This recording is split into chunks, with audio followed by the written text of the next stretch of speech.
Flight Sports TV, man. That's my dude. I rolls with him. You heard what the man said. It's Flight Sports TV.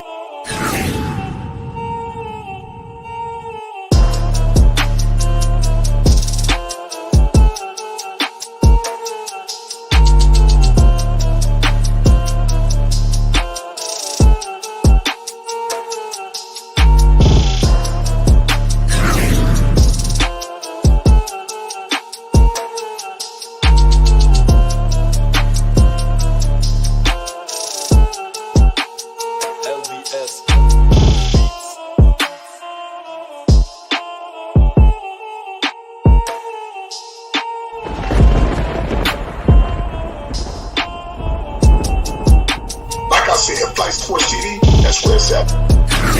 Flight Sports TV.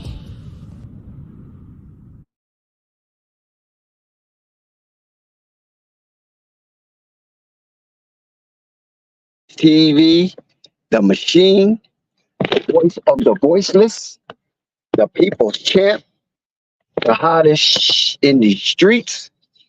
Shout out to the panel as it reaches its premium peak. And shout out to the chat and all of its cacophony, spewing out of the cracks and crevices of Flight Sports Block. And most definitely,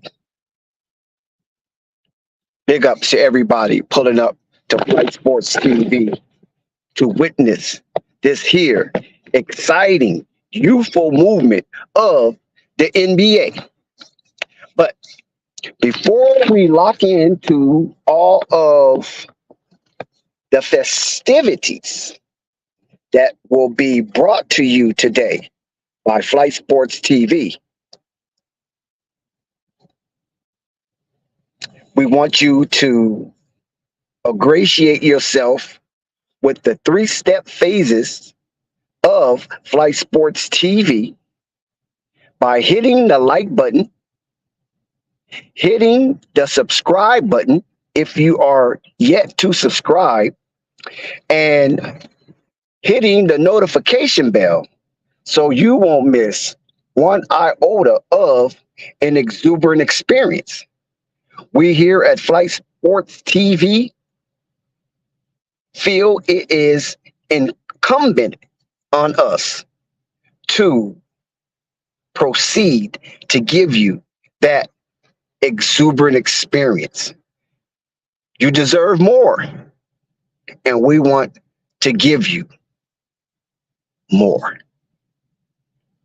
So as we sit back and watch the conclusion of the celebrity game, Stephen A. Smith is coaching on one side and Shannon Sharpe is coaching on the other side. And you have a plethora of celebrities gathered on the hardwood in which the NBA have done some unique improvisation by having thousands of LED lights to showcase and enhance your experience at the Celebrity All-Star Challenge. Assistant coach with Shannon is 50 Cent, and the assistant coach for Stephen A. Smith is none other than Weezy, Lucci, Lil Wayne himself.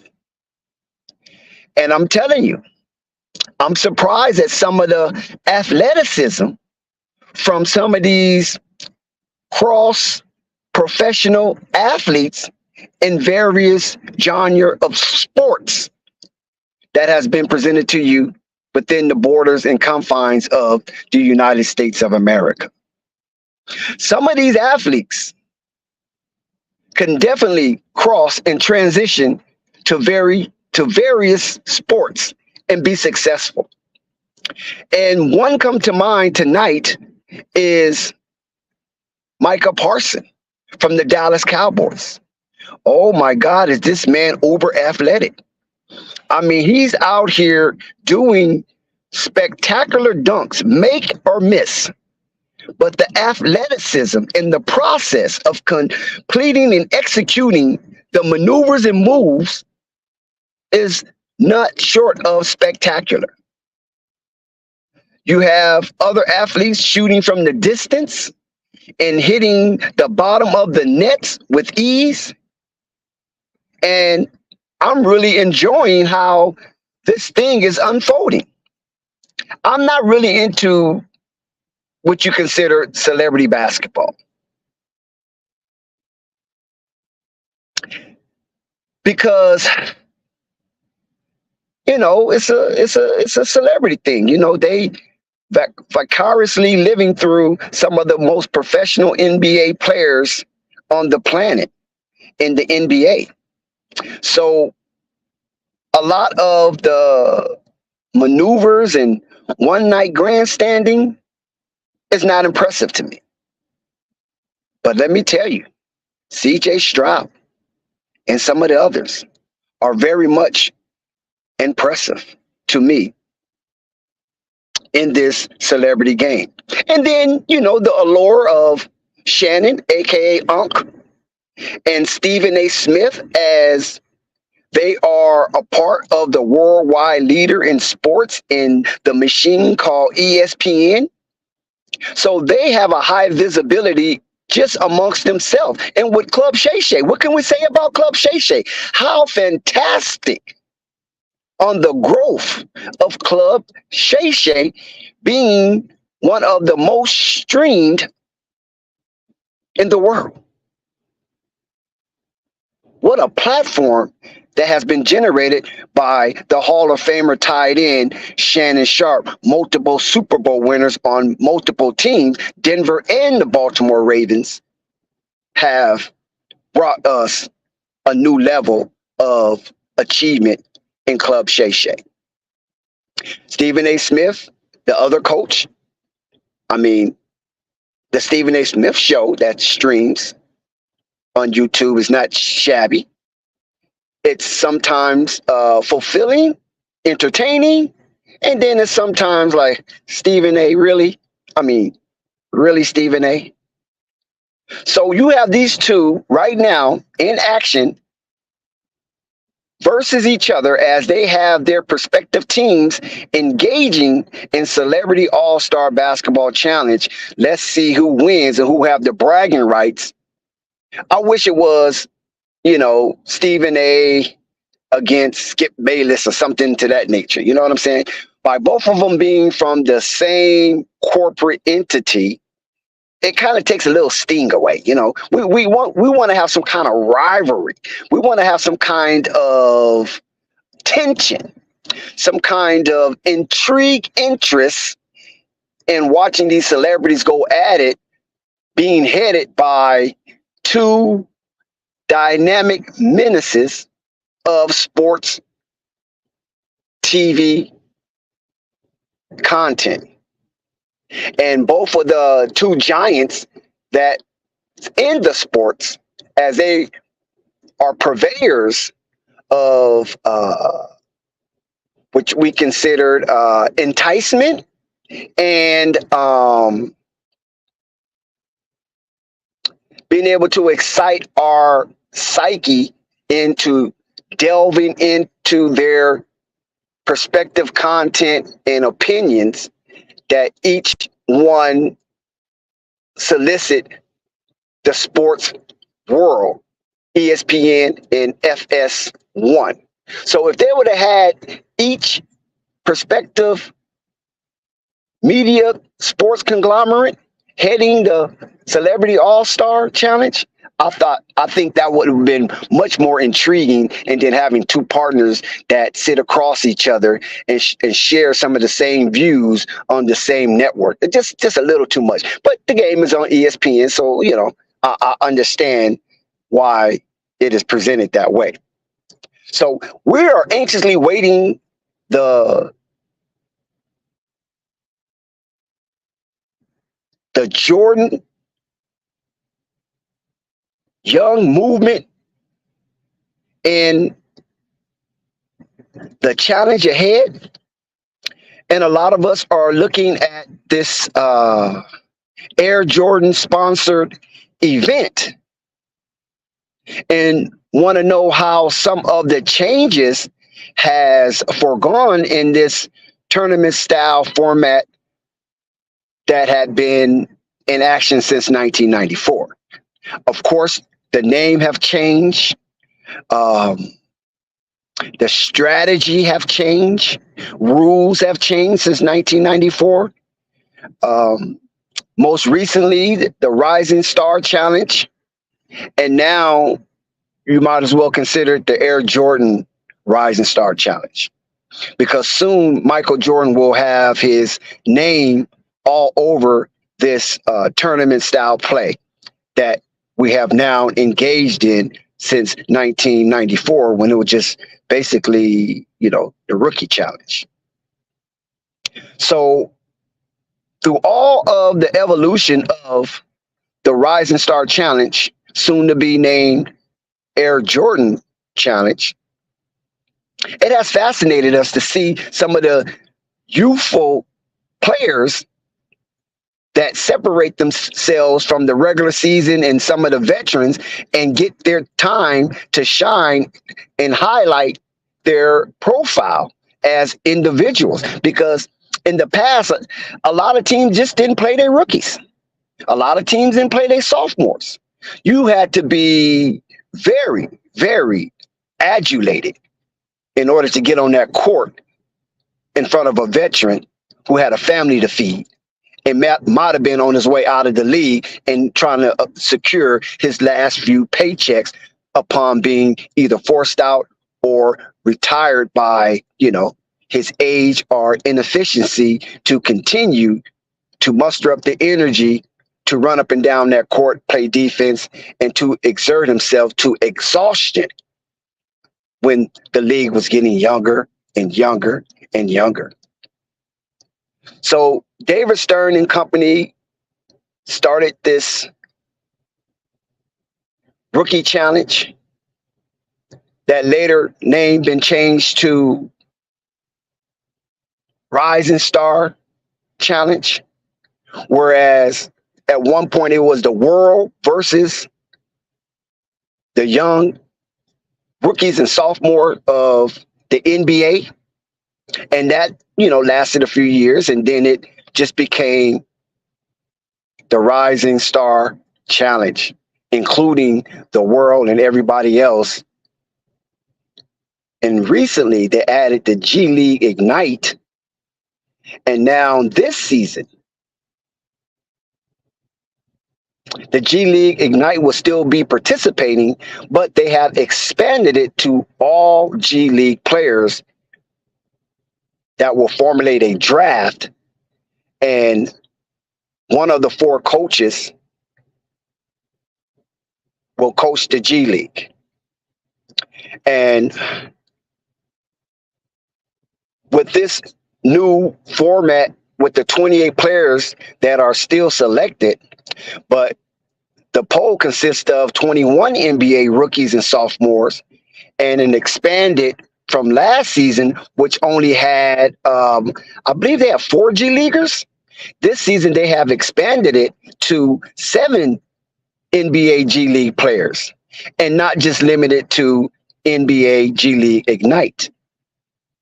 So the 21 NBA players will be drafted into 3 teams led by Paul Gasol, Joakim Noah, Darion Williams, and the 7 NBA G League players from a single team will be led by Jason Terry. But I think that's changed this season. This season, they're going to go with a little bit different format, and it's not using the shot clock. And these games will be played with a target score. And in the semifinals, the first team to 40 wins.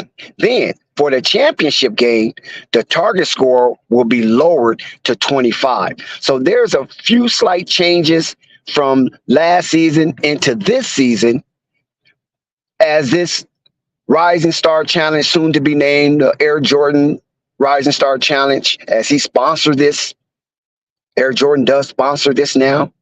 So this is all his package of cookies. And the various coaches will be Team Paul Gasol, Team Tamika, Team Jalen Rose, and Team Detlef Shrimp, which Detlef Shrimp will be coaching the G League players. And from the G League players, you have two names that stand out, which is Mac McClung and Imani Bates.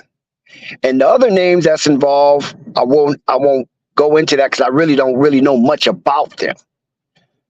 So we will highlight them as we do play-by-play from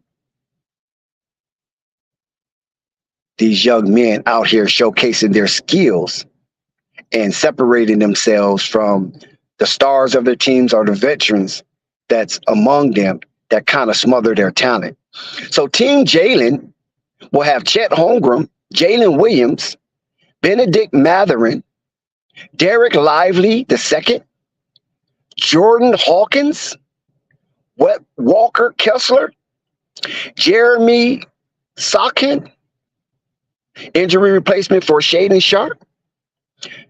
Team Tamika will have Paulo Banchero, Jaden Ivey, Jalen Duran, Keegan Murray, Scoot motherfucker Henderson, Kenyante George, Vincent Williams Jr., injury replacement for Dyson Daniels.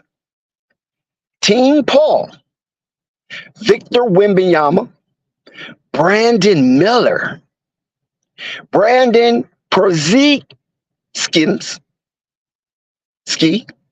Jaime Jaquez Jr., Jabari Smith Jr., Carson Wallace, and rounding out with Bilal Coulibaly. So that team, Gasol, looks pretty stacked to me. But hey, it's all about chemistry in the world of basketball. So names mean nothing until you get out in that court and start moving around, bouncing that ball, and the young men will be moving at various speeds, and that's how you will determine who has the chemistry and who doesn't. So basically, we went over the rules and the format as been the case for the past few years. The Rising Star event will be a tournament between the four teams involved. Like I said, Team Jalen. I said Jalen Rose, huh? I think it meant Jalen Bronson, not Jalen Rose. Jalen Bronson, I think he's a coach. Jalen Bronson will face Team Tamika in the first game, and Team Detlef will face Team Paul. Two foreigners, Detlef, German, Paul, Spaniard. In the second, the two winners will face off it for the title in the third game. Like I said earlier, instead of using a shot clock, these games will be played with target scores. In the semifinals, the first team to 40 points win. Then for the championship game, the target score will be lowered this season. And that target score would be 25. So there you basically have it for the Rising Star game. And we look to see if Brandon Miller, who represents the Charlotte Hornets, a team that we cover frequently here at Flight Sports TV, will be a bill of goods and continue to showcase his skills and justification as being the number 2 overall pick, right behind the prize of the draft, Victor Wembanyama. So you got on one team the number 1 rookie in the Kia rookie ladder. You got the number 2 and the number 3, all on one team. So is that fair? Is that fair for the fandom to see a stacked team Since we can't call it a super team, we can call it a stack team, right? Since Team Paul Gasol, that is, former Laker, former Memphis Grizzlies, two-time champion, Hall of Famer. I remember having this conversation with Lonzo is trash and Pope B. Frank that Paul Gasol is definitely a Hall of Famer, and they didn't agree with me, but the NBA did. So Paul Gasol, Hall of Famer, looks like he have the best team on paper and most likely will be the favorite. Any team probably had Victor Wembanyama, most likely would be the favorite. So shout out to Daniel Berry, Sports Highlight. Shout out to Chuck Morris. Ball Facts in the building. What's up, Ball Facts?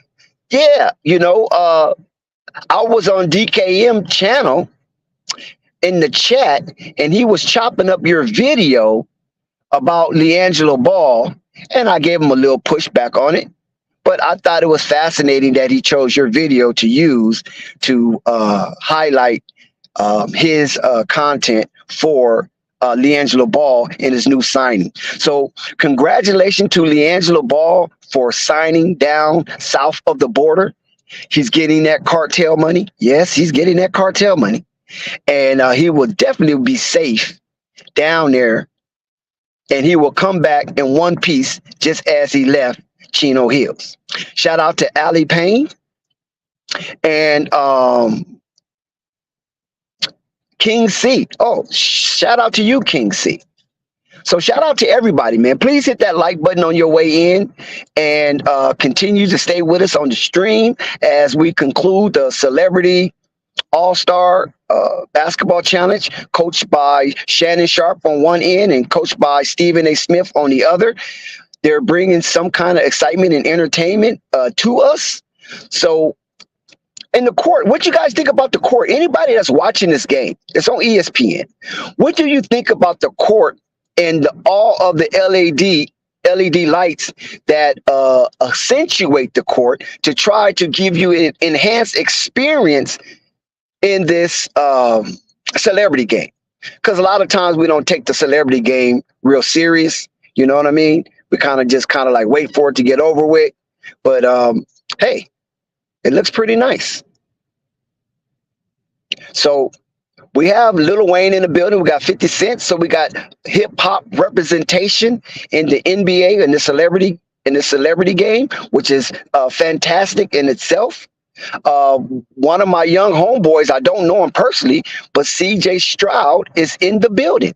Rookie of the Year for the Houston Texans is in the building. And then you have Micah Parsons from the Dallas Cowboys, the sensational defensive end or sometimes linebacker for the Dallas Cowboys. We know him to be chasing and harassing quarterbacks and putting fear in offensive linemen on if they will be able to stop him from pursuing his goal each and every down that he is out there on the tundra. And Michael Parsons, surprisingly, he's uber athletic. I mean, he's out here doing moves and dunks that, on the likes of some of the top athletes in the NBA. And I never even imagined that he had game like that. So Michael Parsons putting on the show. He's kind of a must-see in this one. And then Stephen A. Smith have a high jumper, Olympic high jumper. And he looks like Jaime Jaquez, but he's not. And this guy is out here dunking as well, this high jumper. So you have some nice athleticism that's going down on this celebrity night here in Naptown. And listen, let us not look over the fact that Shannon Sharp, aka Unc, and Naptown finest Mike Epps, have met up. They didn't rumble, but they showed an exemplary of brotherly love and how black men in their state of menace can make up and show that they can forgive and bring justice to each other by them meeting up, hugging, putting it on social media, letting the world see that things can be forgiven and we can pour the bucket of water and let it run under the bridge instead of having to feel that we have to prove ourselves because we have been to some degree well, not to some degree, to a large degree emasculated and has been pushed out in front of the world as a problem and a powerless people who continue to create and demonstrate sub-level behavior. So shout out to Shannon Sharp and Mike Epps as men in their 50 plus can show that there is a state of contrition amongst Black anger and Black disagreement, and where we can show that we are civilized people and we can amend things over a handshake or a hug and approach it in a diplomatic manner and have positive results. So both of these are big brand names in the world of entertainment, especially Black excellence. As we know, Mike Epps bought up a chunk of the community he grew up in and built very nice affordable housing and luxury apartments and things of that nature. So these are some of the things that need to be highlighted on Mike Epps' part instead of just him telling jokes about individuals or Shannon or being jealous of not being a part of the Cat Williams bonanza, which gave Club Shay Shay astronomical viewing numbers. So big ups to that as well. Shout out to Stan Lex. Shout out to Malaya. Shout out to everybody. Please hit that like button as we're coming to a close of the celebrity basketball. And it looks like Team Shannon and Team Stephen A. Smith is tied 69-69 with 56 seconds left to go in the third quarter. And they've been highlighting a lot of celebrities in this game.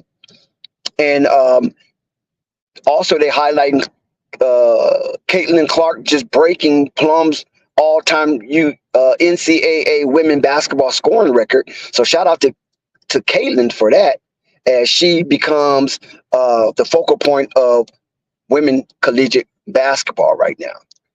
So here we go. Team Shannon is up by 2. And it looks like he might end up winning this one going into the final quarter. But yeah, so I just appreciate how the NBA given these men, young men since 1994, the opportunity to showcase their skills outside the presence of their current team, which could be a arrested development for some of these young players, because depending on their team pursuits and veteran contracts and team leverage in the financial aspect of that prospective team. So David Stern and his basketball mindset sat down with the board of governors and created such a fantastic avenue in which these young men can showcase their skills. So we have to, despite how some of us feel about David Stern, at least in this manner, he created this avenue and also another path to enrich the NBA financially, because this is a whole separate thing now. Instead of just going into All-Star Weekend when you just have like the skills challenge and then the three-point shooting, the dunk contest, and then the All-Star game itself. Now, with David Stern invented a new financial bag by presenting the Rookie Rise. And then, the name, evolved into different aspects, the Rookie Challenge, the Rookies Against the World, And now we got it where it is now. And then they're still changing the format to some degree. So this is not finished. It's not a finished product. So David Stearns put this in motion, and now Adam Silver have grabbed the Bulls by the horn and pulled it into a very mainstay kind of event in which the world is really watching. This is not a local within the borders of within the confines of the United States now. Now this is a world event. So when they had the Rising Stars versus the World, that brought in the Globe. Now the Globe is here, and they're participating in the G League. They're participating in the NBA, and they're being drafted into the NBA by the droves. You don't have to have the rookies, sophomore versus the World. Now the world is become smaller, more compact, and now the cream rises to the top. Shout out to Devastating. And so with this here kind of event, this is why you're going to get more and more changes until they mold it into something they can just move on with, and it will be a well-oiled machine. Because all they're doing now is trying to present this package at its best. And so it constantly have a little evolvement into it. Now, they don't want to wear these guys out, right? That's why they put a target score and don't have a shot clock. They don't want to wear these guys out. Let them play at a easy, steady pace, because they're going to soon return to their respective teams. But fans like myself, pundits like myself, purists like myself, wants to see these young men in a separate avenue so you can focus on them, not so much microscopically, but just know that they are here and they can play. And their growth and development from college or G League or overseas into professional NBA limelight could be magnificent and fascinating at the least. And some of us have young players that we want to see outside of their team scope and see some of the things they can do freestyle. Because a lot of these young players, when they're a part of their teams, they got certain demands on them and certain expectation on them for what they can and cannot do out there on the court in the midst of superstars, veterans, and players they're trying to highlight as well besides them. Now you get the NBA Young Rising Stars Challenge, aka the Air Jordan Rookie Rising Star Challenge, soon to be named. And the trophy, I think, will be Michael Jordan, if I'm not mistaken. I don't, he's sponsored, so I'm quite sure you have one of them Air Jordan trophies out there. So we're going to see how this thing unfolds as we come to the closing quarter of the Celebrity All-Star Game, sponsored by Ruffles. Do any of you guys eat Ruffles potato chips? You know that I've seen some kind of contestants to Ruffles where somebody lit a fire and the chip didn't burn. I don't eat them. I'm too old to be playing with junk food, especially that kind of junk food.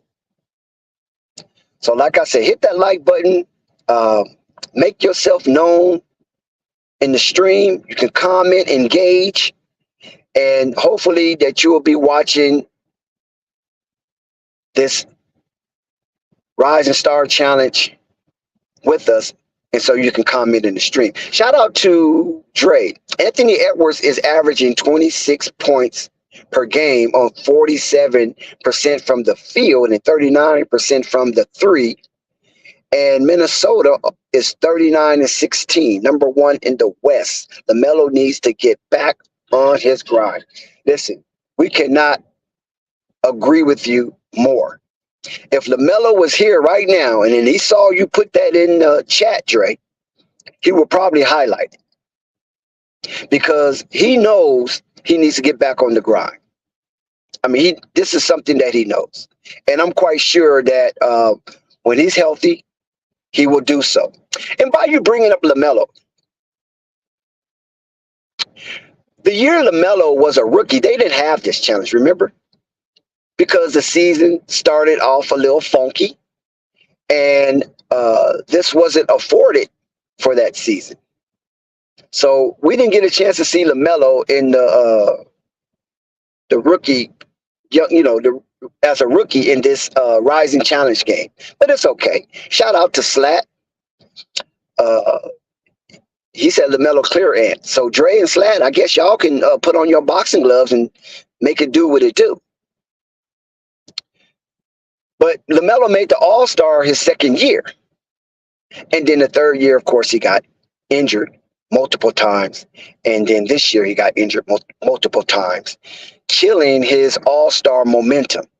Even though LaMelo Ball played, while he played at the first few games coming out to shoot, he was a little sluggish. And that was because of at the ankle. But once he got a little comfortable, then he started on his All-Star run, and then he got injured again. He tried to come back, and then got injured again. And he might have came back a little too soon. Because I'm quite sure the big baller himself wanted LaMelo to come back when he's 100. Because they paid him 100 of his worth. So the big baller said, if they pay you 100, then you got to get out there and perform 100. But you can't perform 100 if you're not 100. So, son, wait till you're ready. Charlotte's not going anywhere no time soon. I know there's whispering and murmurs about Charlotte making a play-in, making a run. I mean, somebody's selling hope. Those are the con men. Just try to bait you in as a Charlotte faithful. And they want to sell you con. You know what I'm saying? Because we know, even though the Charlotte Hornets is on a 3-game win streak, and this is the longest win streak of the season for them, and it came before the All-Star break, and going into the All-Star break, there's a lot of momentum on the Charlotte Hornets with this new iteration of players that has been aggregated to the main roster. It shows you how bad the Charlotte Hornets was prior to that, because a lot of these players came right off the bus, got in purple and teal, and started when the ball was thrown up for the first tip. They didn't even get an opportunity to acclimate themselves and properly matriculate through the playbook. You heard Trey, man. Trey Sean, that is. He said, let me see the playbook. And he noticed that there was a lot of stuff in the playbook that the Charlotte Hornets wasn't running, which is a high IQ,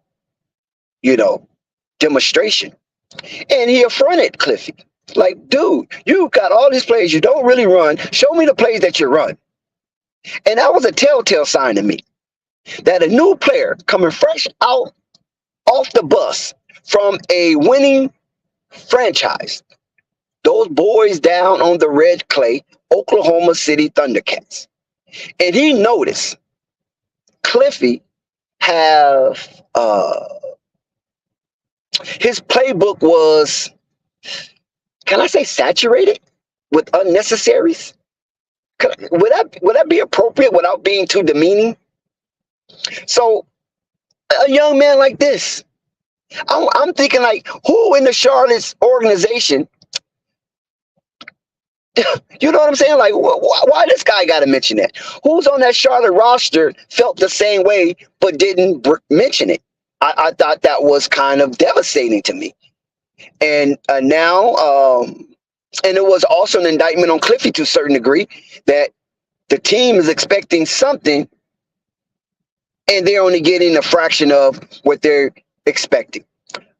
Team Shannon is up on Stephen A. Smith, I believe, is 86-78. So that game is starting to gain separation. So if that is a case that this young man came to the team less than 24 hours and noticed a chink in the armor, and Cliffy had to make an adjustment, that tells me right there that this guy is ready to win. And he didn't come to rest. Unlike some of the players in the past came to Charlotte to rest and relax and not restore. There was no restoration in their psyche.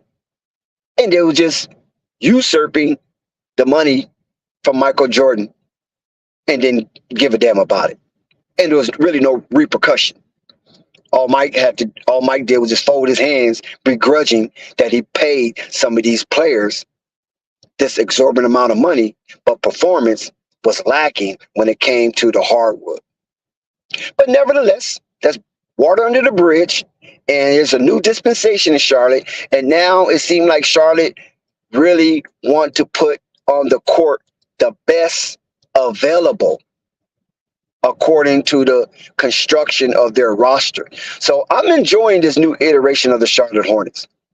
And we're going to enjoy Brandon Miller representing Buzz City, North Kakalaki Uptown, on this Rising Star Challenge presented by the airness himself, Michael Jeffrey Jordan, as Air Jordan will be sponsoring this here extravagant event. And there's a lot of basketball players that's currently in the NBA is in attendance to watch this rising rookie challenge. So the format, as we said before, Paul Gasol, one team, I think Jalen Brunson, another team, Tamika, one team, and then you round it off with Deadlift Shrimp himself, the Pac-10 phenom, while he was at Washington State, will coach the G League team. Not G League Ignite. Remember, I said earlier, they had expanded the G League's participation to all of the G League.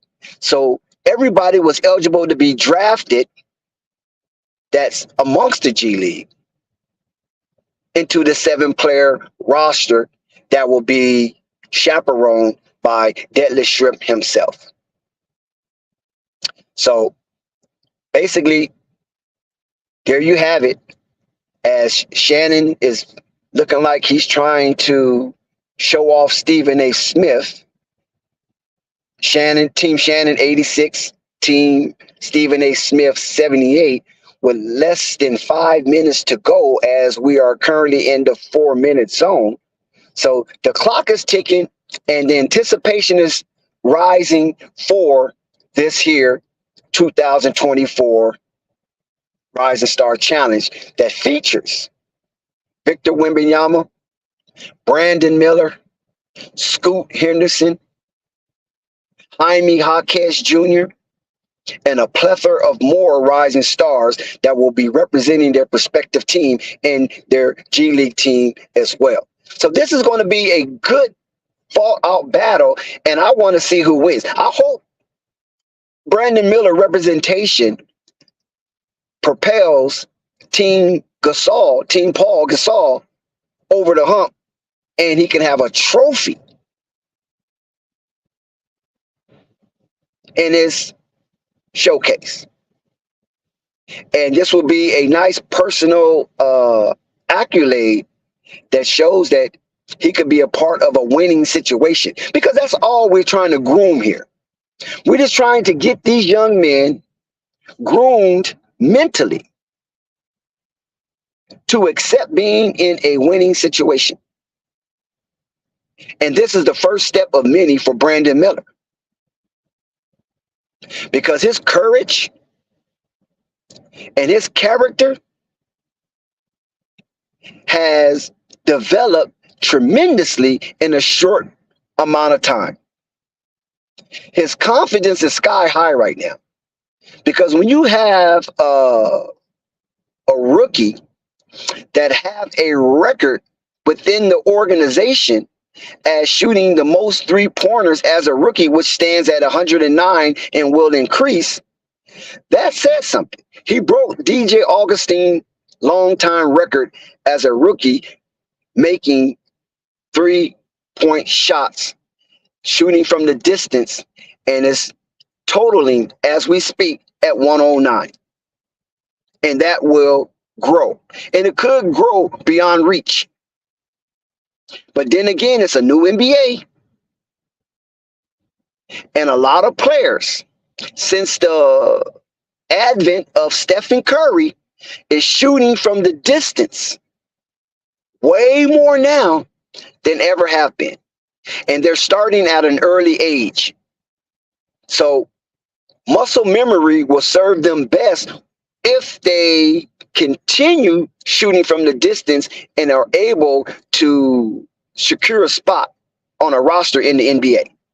So right now, Brandon Miller has the team record, and he could go for the overall record.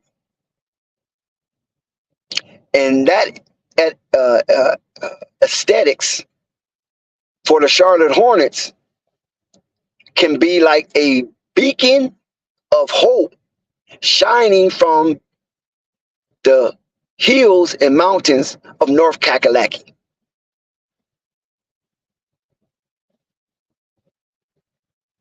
So let's see how this thing turns out as we're getting closer and closer to tip-off. We're under 2 minutes left to go in this celebrity challenge. Team Shannon is 92-87, so they up by 5 with the ball. Oh, make it 7. Make it 7, 94-87, under 2 minutes to go. We got 30 seconds before that fast clock engage. And Team Shannon gets the rebound while they have the lead. So they will have the lead in the ball once again as the two teams change positions, offense to defense. So this was going to be something come Monday that Shannon Sharp and Stephen A. Smith will probably banter over. And I'm quite sure Mad Dog Chris Russo would have something to say about this as well, because you know he can't wait to get an opportunity to rave and rant against Stephen A. Smith. Yeah, look at this dunk. Oh my God, look at that dunk. Once again, the high jumper just out here acting a fool. So it looks like it's going to be curtains for Stephen A. Smith, and the fast clock is engaged. The rebound is off. The team looks like they're trying to lay it down. We got 45 seconds to go, and it looks like Team Shannon will take the victory in the Celebrity All-Star. So Team Shannon, Shannon Sharp is 1-0. I mean, he's cooking right now in the sports world, right? Shannon is cooking right now in the sports world. So we're getting closer and closer to the game. And what more can we say, right? What more can we say? So once again, we're going to go over the format. The format was slightly altered in 2023. Of course, 28 players are still selected, but the poll consists of 21 rookies and sophomores, and it's been extended from 4 to 7 NBA G League players, and not just limited to the G League Ignite, because the NBA was pushing G League Ignite, and it kind of started showing them favors. And I'm quite sure the board of governors was like, "Hey, man, what about our developmental teams? We put money into it, but yet they don't get they're not afforded the opportunity to showcase their skills on a nationally televised market. I mean, come on, for crying out loud. Give us a break." So Adam Silver heard him, lended his ear, and Adam Silver responded. And he responded by extending the players from the G League from 4 to 7 this season. So we get a little more extension from the G League representation than we have in years past. And we're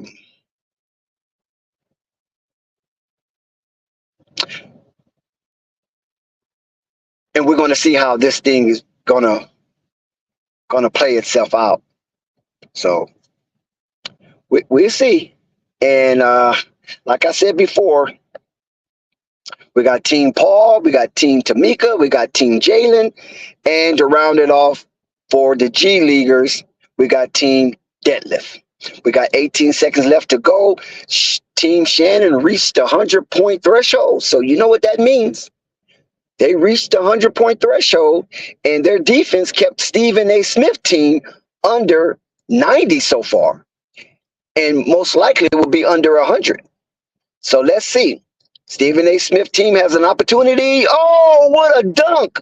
Who the hell did that dunk? Who's this guy? Man, they got these white guys out here just dunking all over the freaking place.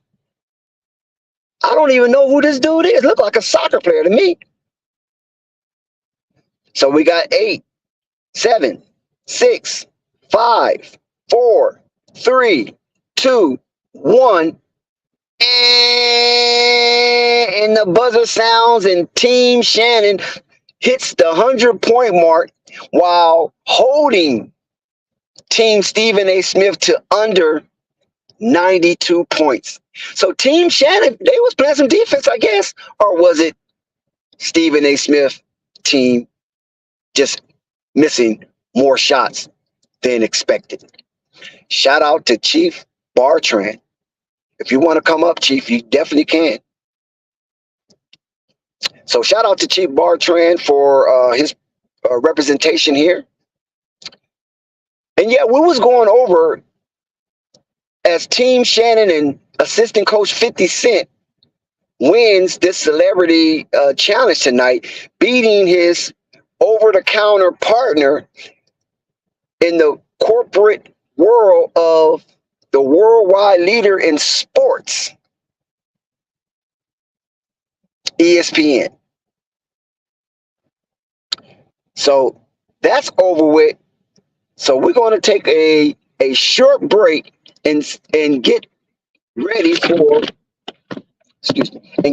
for, the Rising Star Challenge. Yes, this is what we've been waiting for, right? We've been waiting for this. So let's get to it. Let's get to it, baby. Ain't nothing to it but to do it, right? Ain't that what they say? This is Holly Heat of the Hot Seat with Holly Heat, and this is Flight Sports TV. Yes. Yes. Let's get to it, baby. Let's get to these rising stars. You know what I'm saying? NBA All-Star Weekend. Let's rock and roll. Let's rock and roll. Let's get this thing cracking. Let's get this thing cracking. Yes. I can't wait. As we're winding down, players are walking through the corridor, and these players are ready, man. They're ready to do their thing. You know, All-Star Weekend is officially underway. The Rising Stars. As we present to you from Flight Sports TV, please hit that like button. Hit that like button, and if you're yet to subscribe, hit the subscribe button, because we got a whole lot of stuff coming up. You know, we got LiAngelo Ball signed down south of the border. You know, he's getting that cartel money, and he's going to perform like you never seen him perform again, because down south of the border, the food is different. You understand what I'm saying? This ain't Taco Bell. This ain't Del Taco. This ain't Taco John. This is some real, authentic Mexican food. And he's going to represent that that Mexican flag as a United States citizen, and he's down there in Jalisco, which is a, you know, they have their resorts and stuff down there, right next to Navarrete. So he got action at going to Sayulita Beach, which is one of the best beaches in the world. So there's going to be a lot of things for him to do down there and to explore before he gets out on that court. And then when he gets out on that court, he's going to be nothing but business.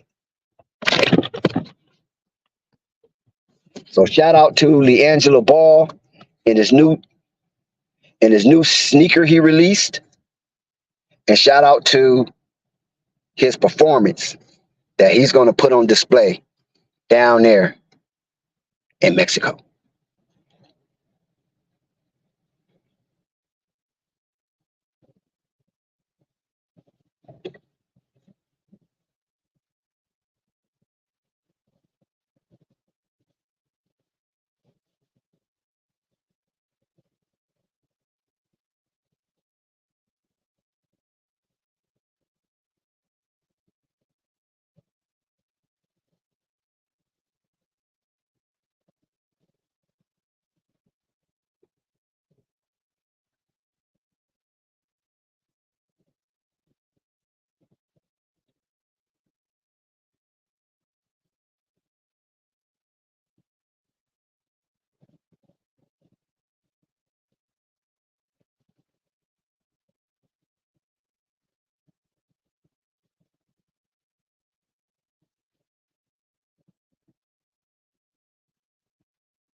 Sir, yes, sir, yes, sir.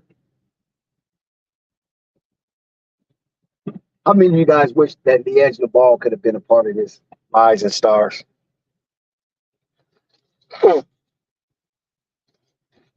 would have been something very unique to see LiAngelo out there, gunning from the distance. You know what I'm saying? That would have been mad crazy. Yeah, that would have been mad crazy.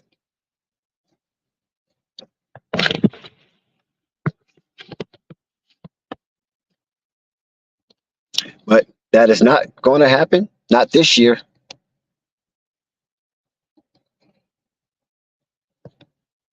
But what we will, shit, man, my studio is just killing me right now. But what we will witness, boy.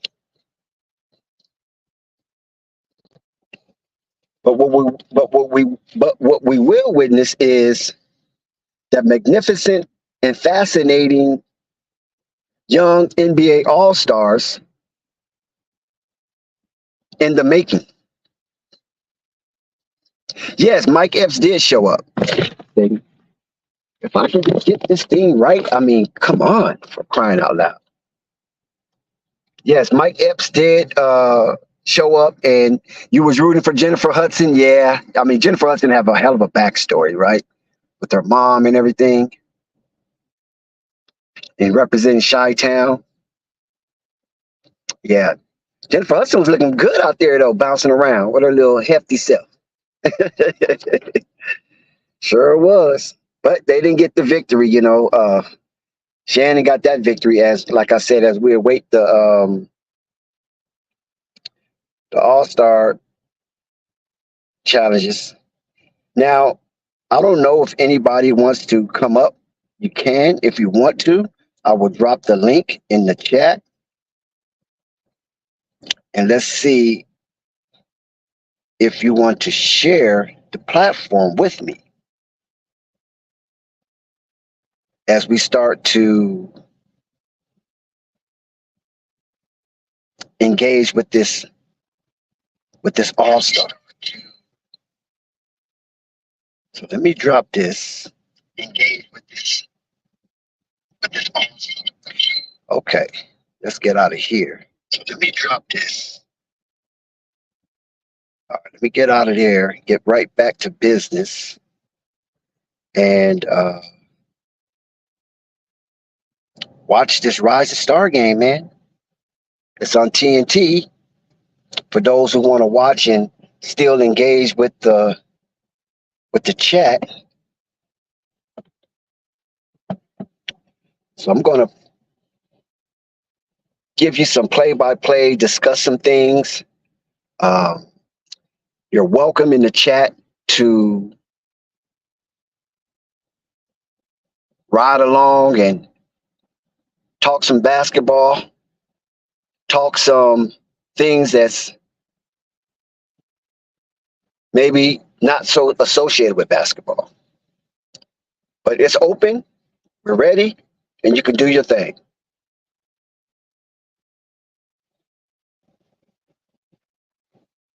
We're at the commercial, so I'm quite sure once we come off commercial, NBA got to make their money, you know what I'm saying? So once we come off commercial, it should be ready. And the court is different. Wow, they cleaned up all those lights. So we got Team Jalen and Team Tamika will start off the festivities. And I don't know who y'all like. Tamika got Scoot Henderson, Jaden Ivey, Keegan Murray, Paolo Banchero, and Jalen Duren. While Team Jalen got Benedict Matherin, Jalen Williams, Chet Holmgren, Walker Kessler, and what's his Socon? Is that how you say his name? Is that how you say his name? I'm not sure.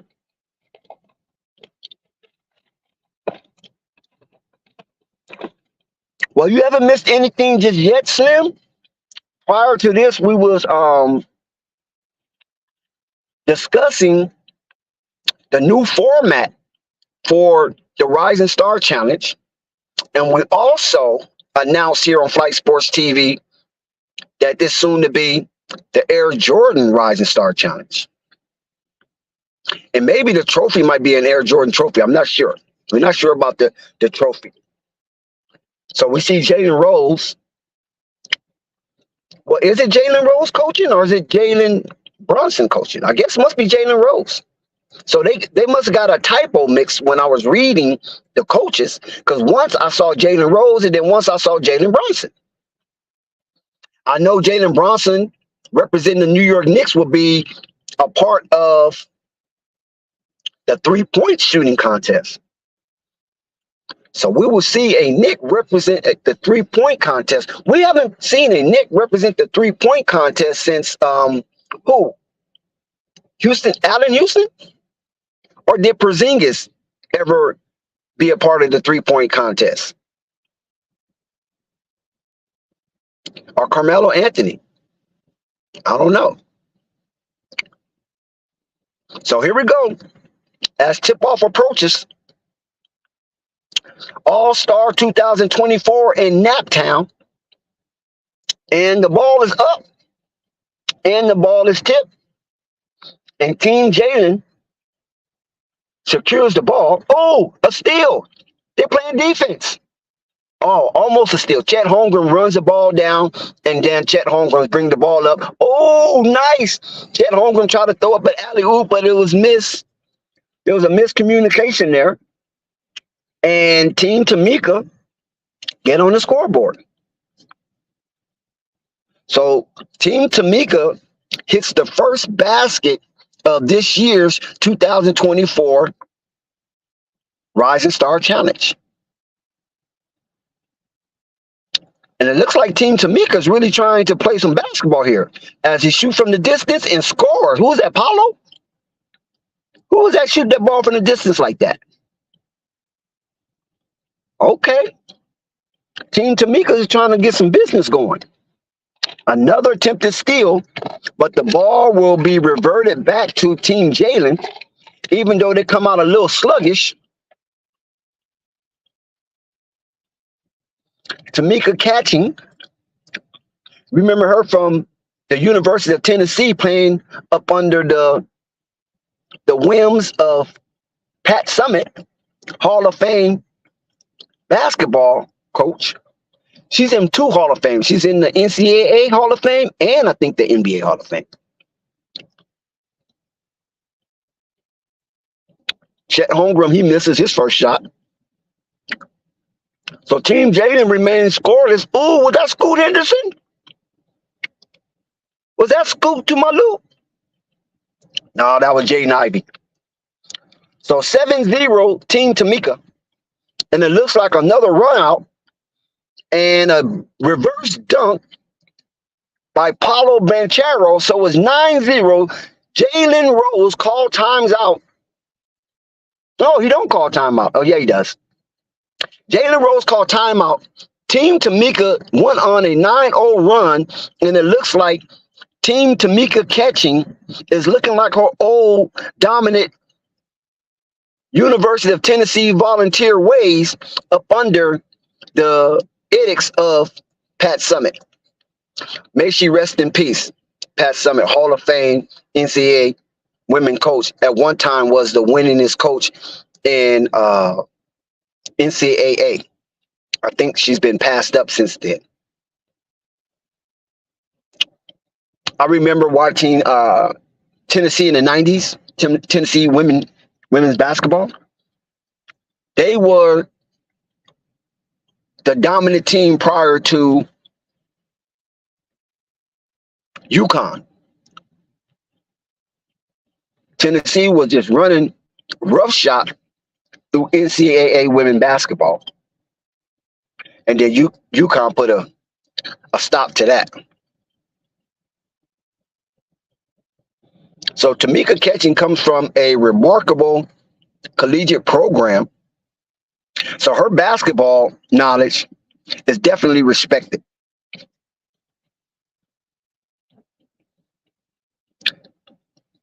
I think she wasn't she a part of the Pelicans? Was she a part of the Pelicans? Or was that a different female basketball? Eventually got let go. Her and Zion was definitely who's this? Shout out my bro, how you doing? Oh, okay. He got off. He was on, then he got off, so I'm not sure what that was all about. But if you're able to join back on, you sure can.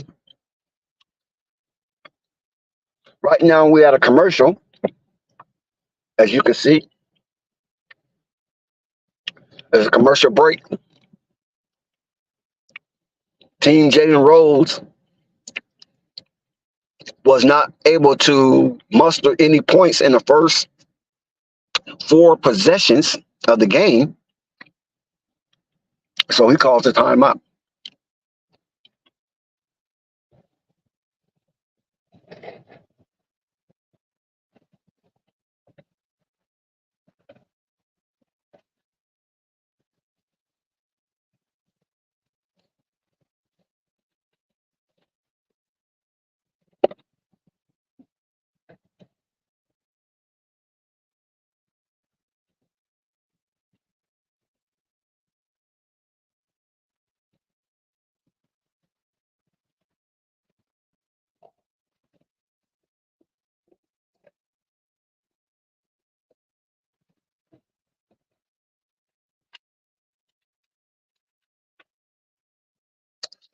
And we're back on the action. And they turn the ball over again. Oh, what a dunk. Oh, my God. Scoot Henderson came out with a thunderous athletic dunk, and Jalen Rose have no clue on what he's going to do.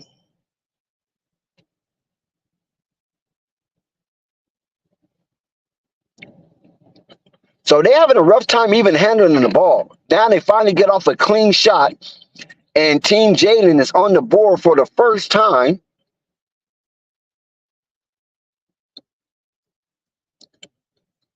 And Team Tamika turns the ball over.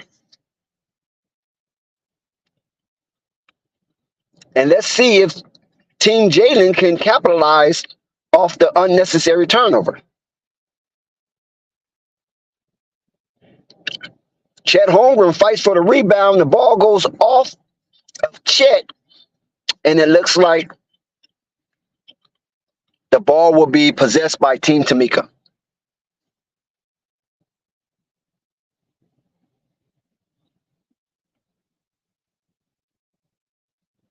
(9-2) is a score.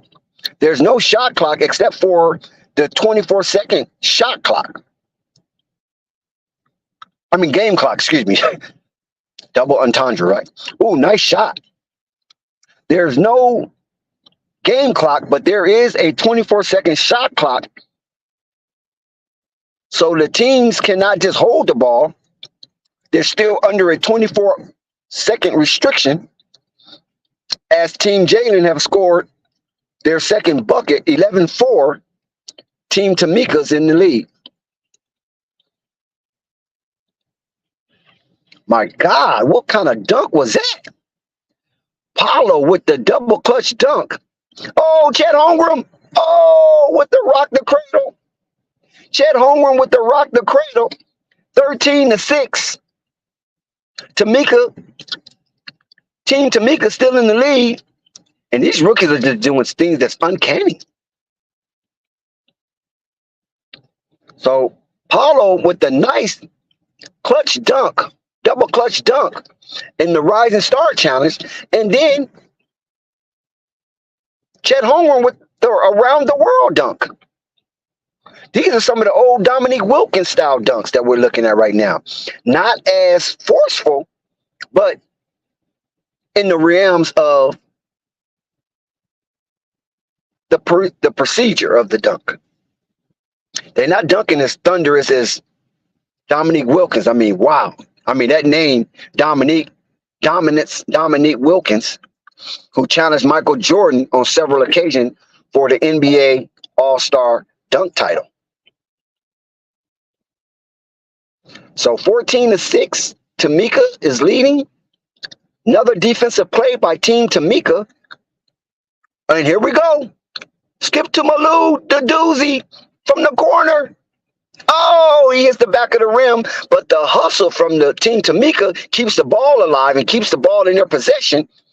As here we go. Who is this aggressive shooting guy right here? He airballed that. That was just a little overzealous. Oh, my God. Don't you do that, Chet Holmgren. Was that Chet? Who the hell was that? Oh, my God. Team Tamika starts shooting crazy shots now. 14-8. Uh-oh, from the distance. Oh, nice. Nice move for Jordan Hawkins of the Pelicans, if you guys haven't heard of this guy.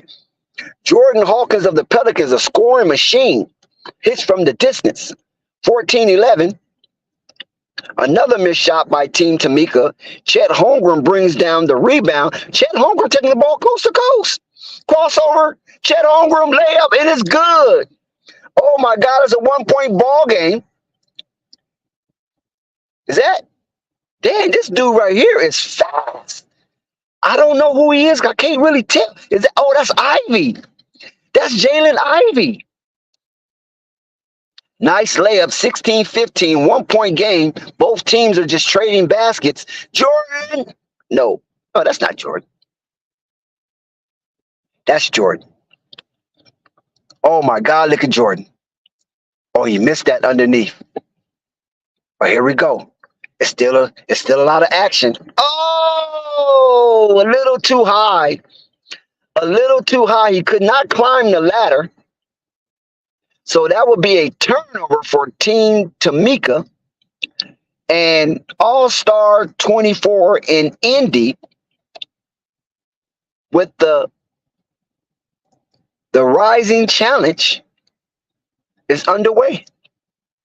Oh, another turnover. Team Tamika's playing good defense. Another turnover. Paulo from the distance. No, hit the back of the rim. And, oh, they get the rebound. They messed up. No, he threw it a little too high. So it's a chemistry thing here, of course. So a lot of these alley oops look spectacular, but they're not being executed. As Jordan finally gives Team Jalen the lead. So Jordan Hawkins with the nice finger roll, looking like Alice English out there, give Team Jalen the lead. So they bounced back after being down 9-0. And now they have taken the lead. So they went on a 10-0 run, basically. Shout out to Mo. Yeah, this kid can shoot. We seen him in action. We seen him when he played the Hornets, and I think we seen him when he played was it Minnesota? This guy right here, Jordan Hawkins, just putting the ball in there. Shout out to Malaya. Team Jalen playing well. Yeah, they keeping up. Because at first it looked like they was going to get run out the building. But now they done tucked the lead. So Team Tamika is sleeping on the job. So they better get their fancy back in perspective, or Team Jalen could advance.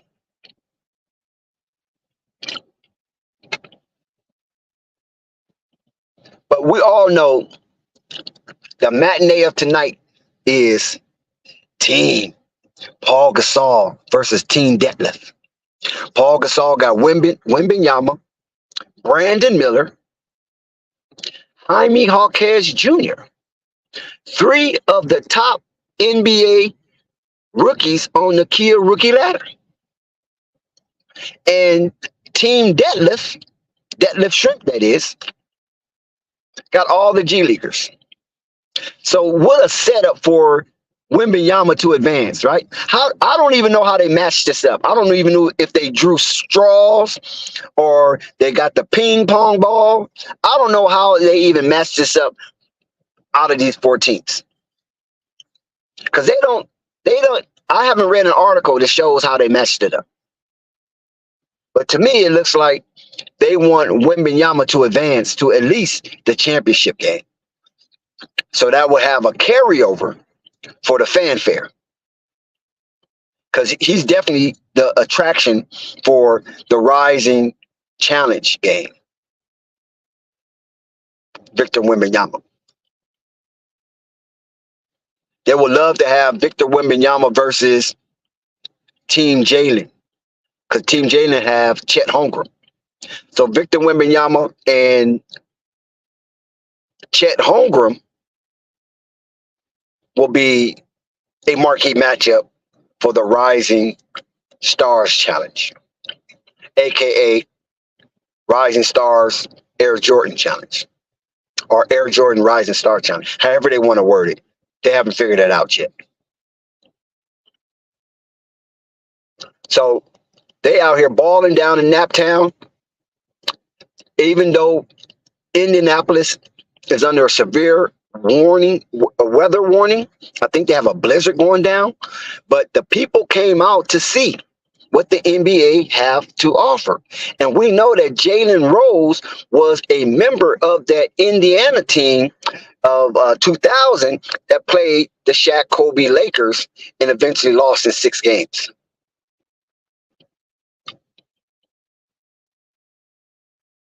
So that's probably why he's part of this coaching tier, 104. So here we go. Team Jalen have the lead and the ball, and they're looking to increase this lead. As a shot from the distance, was that Jordan? Looked like that was Jordan, but he missed that on the front of the rim. And here's Team Tamika, no good. Team Jalen with the ball, look like Sohan, give it back to Chet. Chet gets it out to nice little layup, very little resistance at the rim. So Team Jalen takes a 3-point lead. And I'm trying to figure out, why are these guys shooting the ball so fast when you got 24 seconds? Ooh, nice behind the back and a doozy for Team Jalen as they increase their lead to 5. Nice comeback. from the distance. Team Tamika finally stopped the scoring drought with Williams Jr. hitting from the distance. And now you got a little showbiz going on with Team Jalen. And it looks like was it a loose ball foul or was it a timeout? So there's some nice moves going on with these young players because they definitely know it's show business. The NBA is definitely show business. And that was Benedict Matherin with the nice layup. And Team Tamika took the lead with a shot from the distance that went in. So it's a new leader, 21-22, Team Tamika. And a nice thunderous slam. I don't know who this guy is. I'm sorry. Scoot Henderson missed from the distance. More showboat than execution. Jalen takes the lead again, 25-22. So there's a lot of back and forth basketball going on. It started out with some superb defense, and now it just looked like a pickup game. And here comes Team Jalen with the lead. Ooh, nice. Nice. Jordan to, I don't know who that guy is. I don't know him. Another nice reverse from Team Tamika. Who's that, Ivy? Is that Jalen Ivy?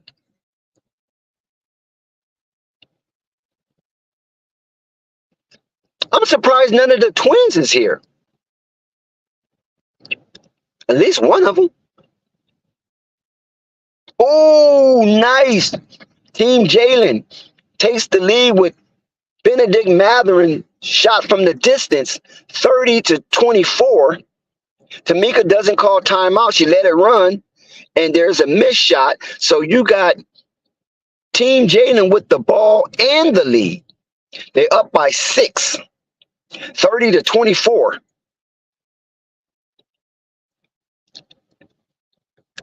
Oh my God, somebody was trying to kill somebody's career. It looks like Benedict Matherin is really trying to show out there.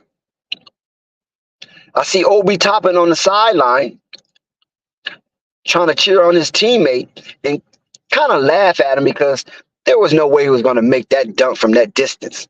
So Obi Toppin chuckling on the sideline, making mockery of Benedict's attempted dunk. And Tyrese Halliburton is on the sideline as well. We all know the story of my interaction with Tyrese Halliburton. We won't go into that. So here we go. Team Tamika down by 8. And it's still down by 8. And Team Jalen has the ball and the lead, and they're throwing it up, and it's a miscue. So that would be a turnover. Chet Holmgren was trying to lob it up to Walker Kessler as Lauri Markkanen sits on the sideline and looks on his teammate. Why do Lauri Markkanen look like he could have played a lifeguard in Baywatch? Paulo misses the air ball, and here come Team Jalen. They're just running away with it. Team Tamika seemed like they're laying down on her. It's an 8-point lead for. Oh, nice shot. Who was that? Who went up into the air like that? Oh, that was Scoot Henderson. Oh, my God, Scoot. No. Fight for the rebound. Loose ball. Team Jalen secures it. 32-26. Tamika down by 6. And it looks like there's a foul on the 3-point line. And we know what Cliffy said about fouling a 3-point shooter. Cliffy, the head coach of the Charlotte Hornets, as Benedict Matherin have a few choice words with Jalen Ivey. So he will go to the line and shoot three.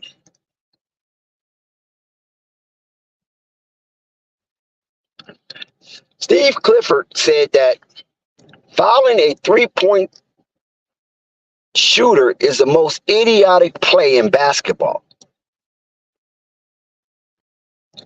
His philosophy is you should never foul a three-point shooter. You cannot win in that situation.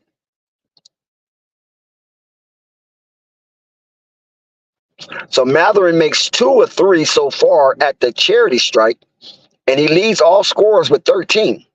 Looks like he's trying to position himself as Rising Star MVP for the tournament. And he missed his last free throw attempt. So he makes 2 out of 3. Here comes Tamika. Team Tamika all the way down. Miss slam. Here we go again.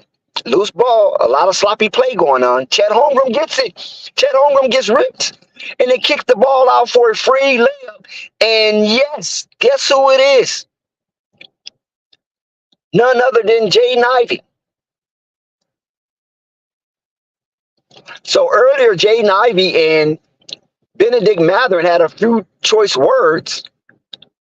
And now Jaden Ivey get a nice run out stuff. And Chet Holmgren is fouled, preventing an easy 2. So they're going to send Chet Holmgren to the free throw line. And he's going to have to earn his STEMI package by loading off, launching, and hitting 2 from the charity strike. First of 2, up and away, and he makes it. So the lead is now 7. The largest lead of the night was by Team Jalen, and it was 8. And he can match that right now. Bill Walton sitting on the sideline. No sign of Luke. I guess Luke is done with basketball. Chet is 1 of 2. Oh, good defense. But nope. They do not get the turnover. And here come Team Tamika, down 7. Nice fake, pump, and dunk by Team Tamika. Now they down 5. As no, they cannot execute the alley-oop. A lot of sloppy play when it comes to the lob. The chemistry is just not there for either team. Jaden Ivey, a nice layup. And now it's a 3-point game with Team Tamika down by 3. All-Star 2024 in Indy. Matherin. Oh, Matherin. See, it's not fair because Benedict Matherin knows this court. So he gets all the benefit of the doubt as Scoot Henderson goes in and gets the and one. So Scoot Henderson will go to the line as he has his shades on. Are those the Deion Sanders shades?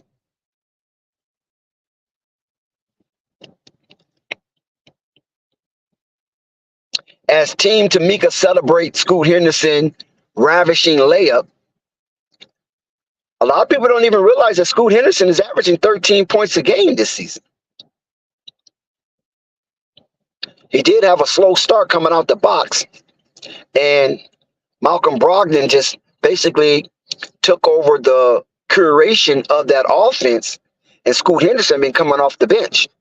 But he's still averaging 13 points, and so his name is definitely on the list of the Kia Rookies of the Year this season. So we have another foul. Looks like Matherin will go to the line and shoot 2 again. Matherin is trying to position himself big time for the MVP of this Rising Star Challenge. You can tell because he's bringing a lot of juice to his activity tonight, while a lot of players are just kind of going through the motions. But you know, if you have watched basketball for a lengthy period of time, you know that when a home team of that city franchise is being represented in the All-Star game or any kind of subsidiary of the All-Star game, like this Rising Stars challenge, that player plays with a little more esteem, hopefully to win for the city and for the franchise that's representing the All-Star game at that particular time. So this is nothing unusual to see that from a homer. So let's see how this thing rolls out when the dust is settled. And I'm thanking you guys for bearing with me tonight, because this is a different kind of play-by-play that you might not be accustomed to at Flight Sports TV. And it's all because this thing here that we're talking about, the All-Star Weekend, doesn't reflect on the player's stat or overall record for the season. So everything here tonight is just based on fun and participation.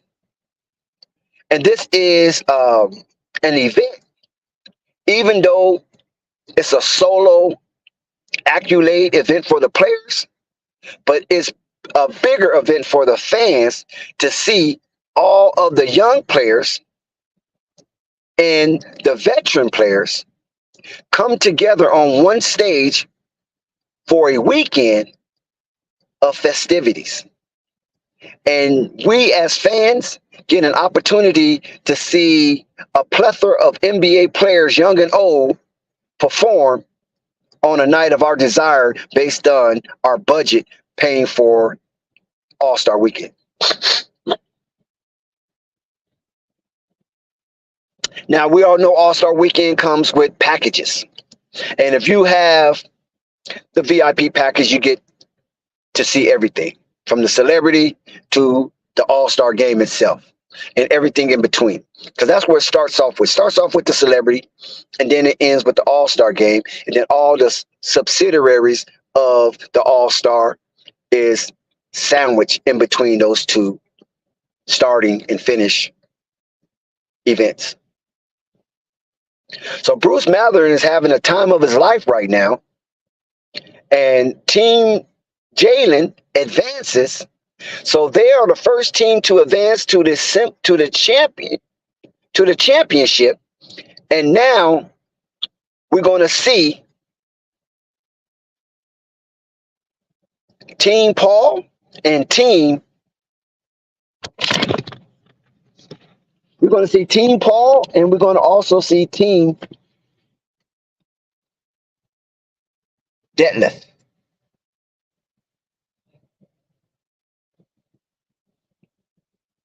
And the winner of that game between Team Paul and Team Detlef will play for the championship and trophy for the Rising Star Challenge between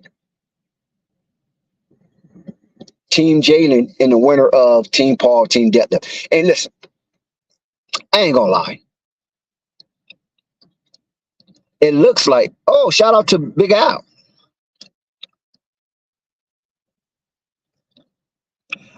Sometimes I keep saying Bruce Matherin, but I know it's Benedict Matherin. Shout out to you, Big Al. Sometimes it's just a Freudian slip. I might say Bruce Matherin, but it's Benedict Matherin. I'm sorry.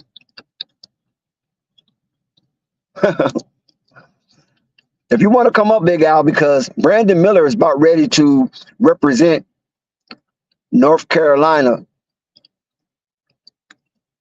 Charlotte Uptown. You can. The link is in the chat. You can scroll and get the link. It's not too far. That's if you want to. But like I said, thank you, everybody. Hit that like button. Support Flight Sports TV. And your generosity would definitely be appreciated.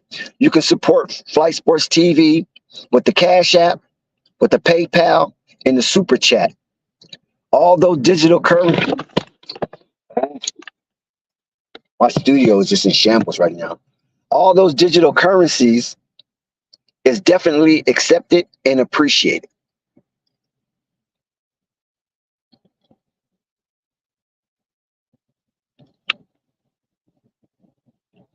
So as the Rising Star Challenge continues, as we're on a commercial break, as the next teams get ready, it will be Team Detlef and Team Paul, as Team Tamika was the first team to be eliminated, and Team Jalen, first team to advance. So shout out to Jalen Rose for that, because they was down to start the game 9-0. 9-Love was the score before Team Jalen put the first basket in.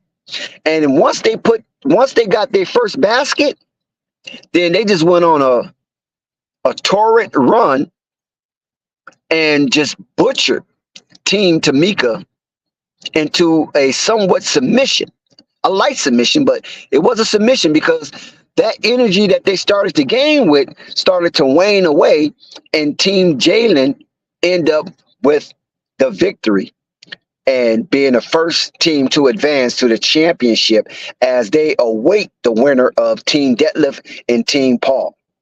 Now, for those of you that just joined, Team Detlef is 100% G Leaguers, with notable names as Mark McClung and Imani Bates.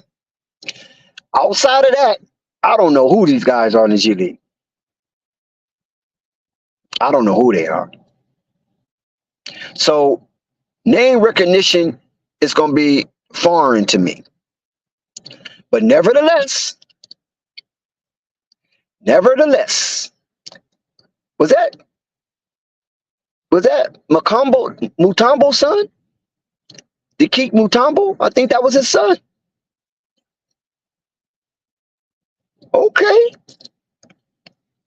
his son is up to G League. Okay.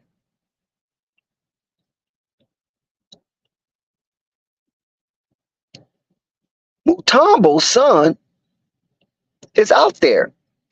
And you see Imani Bates, of course. So I want to see how he gets down on this level. We saw Imani Bates in the summer league, and we saw some of Imani Bates in the preseason. But let's see him amongst his peers and how much confidence he will display in using that thin frame of his. Mac McClung, slam dunk contest champion.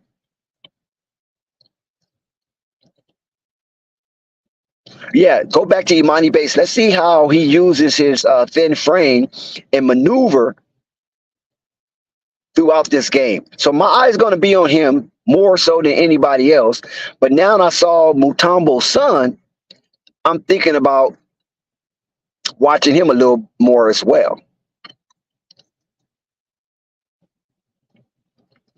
Because I don't know anybody else that has NBA association that's named Mutombo besides Mudiki Mutombo himself, former Atlanta Hawk and Philadelphia 76ers legend.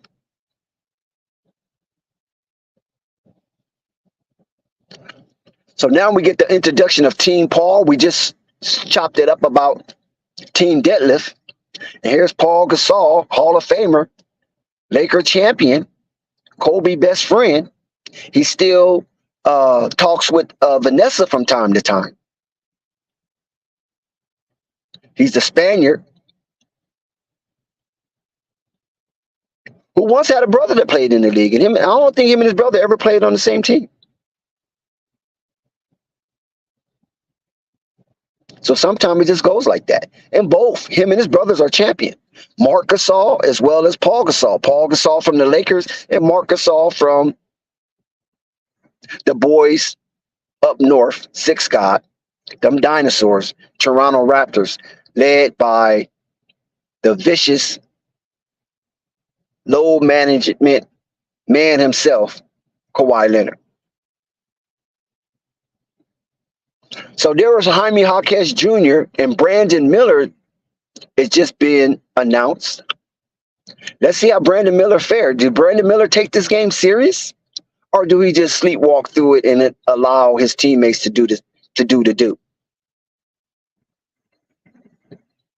So it looks like they're going to announce Victor Wembanyama last, as they should, because he is the show. Jabari Smith Jr.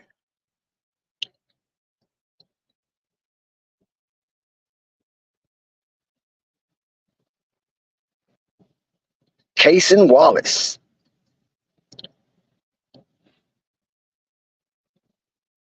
Victor Wembanyama. You see it. The river walk himself from San Antonio, Texas, from across the rivers, the seas to France. He's not the Pisa. He's not the Leaning Tower. This guy stands upright, and he's going to demonstrate what it's all about to be a player from France dominating in the youthful movement of the NBA. This youthful movement of the NBA is in good hands of the likes of the LaMelo Balls of the world, the Anthony Edwards, the Tyrese Halliburton, all those guys, the Trey Youngs, the Jason Tatums, the Jaylen Browns, all those guys, all those young guys, Luka Doncic. It's in good hands. So when LeBron James, the face of the NBA world, or basketball world rather, not just NBA, but basketball all over the world, LeBron James is the face of that, will be in good hands upon his departure. We all know that LeBron James is waiting on his son, Bronny James, LeBron James Jr., to enter into the NBA. And guess what? My Los Angeles Lakers officially went on the board saying they are exploring drafting Bronny James. You heard that. My Los Angeles Lakers is on board, officially saying that they are exploring drafting Bronny James.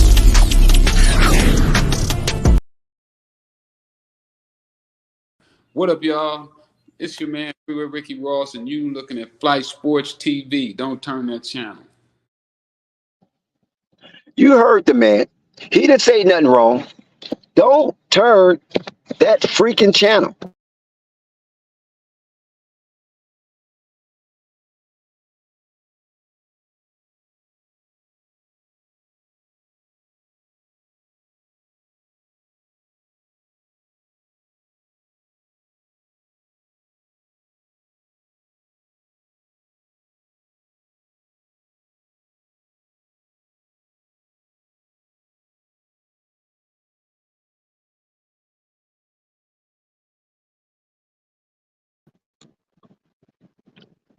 Now, we already announced that Team Jalen has advanced into the finals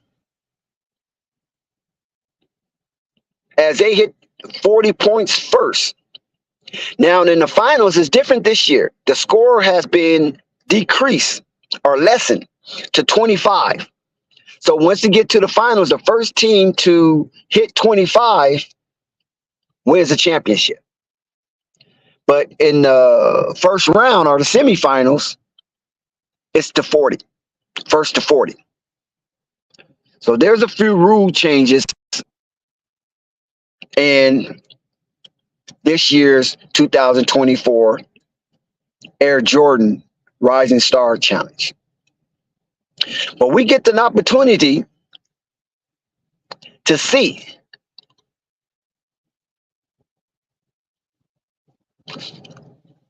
old boy from the Warriors tonight, who had a pretty good season. What is his name? Let me see his name again.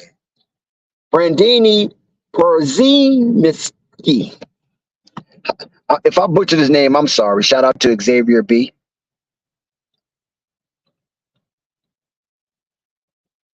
So yeah, Xavier, we talked about that. How it looks like it's set up for Wemby to get to the championship because this team is stacked. We won't call it. We won't call it a super team, but basically, this is one of the stacked team that I ever seen in the Rising Challenge, even when it was the rookie Rising Stars. And then it was U.S. versus the world. Since 1994, David Stern did his thing, passed the mantle to Adam Silver, and Adam Silver has taken it to what it is now, and it's not quite finished. There'll probably be a few more adjustments, and then once it becomes augmented to a well-oiled machine, then it will proceed without any tampering with. So right now they're just trying to get out the little kinks. But yeah, this is a stacked team. You can call Team Paul a stacked team, and to me, they would be the overwhelming favorite. I don't know what the odds in Vegas, if they even on the line for Vegas, but if they are, this would be a stacked team. And look how Victor Wembanyama towers over everybody. I mean, good gracious, can you imagine seeing this dude in person? How tall he is. And by him being spindly, his height,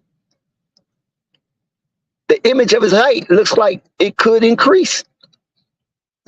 Unlike how, Shaq 7'2", but had a monstrous frame, Victor Wembanyama is very thin and spindly. Maybe this is why he has been able to develop so many kind of moves for a big man, because there's the lack of weight. So the center of gravity is different when he moves than when some of these bigger men move. And listen, Deadlift Shrimp looks pretty good. For a white guy as old as he is, he looks pretty good. I got to give it to him. I know we always say black don't crack, but man, I don't know what Deadlift doing. I know he's a German, and Germany have all the high technology. Maybe it's something there that we just don't know. And here's the jump off. We're underway. Team Paul has the ball.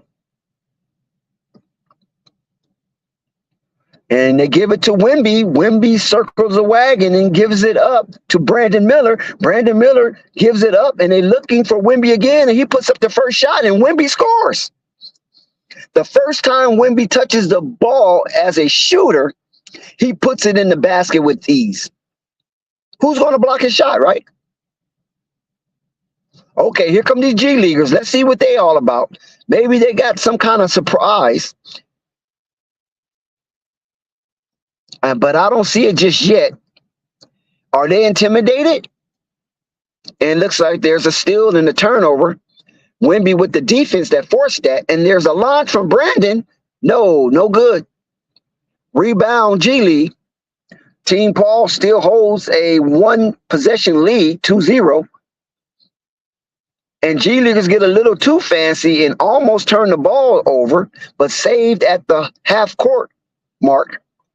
And G Leagues puts it up, and G League misses again. Brandon Miller goes off of his fingertips.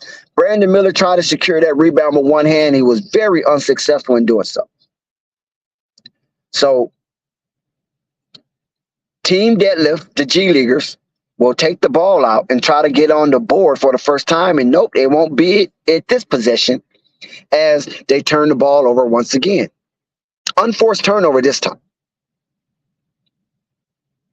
So the chemistry for Team Deadlift, the G Leaguers, is out of whack so far. But it's just begun. 2 points.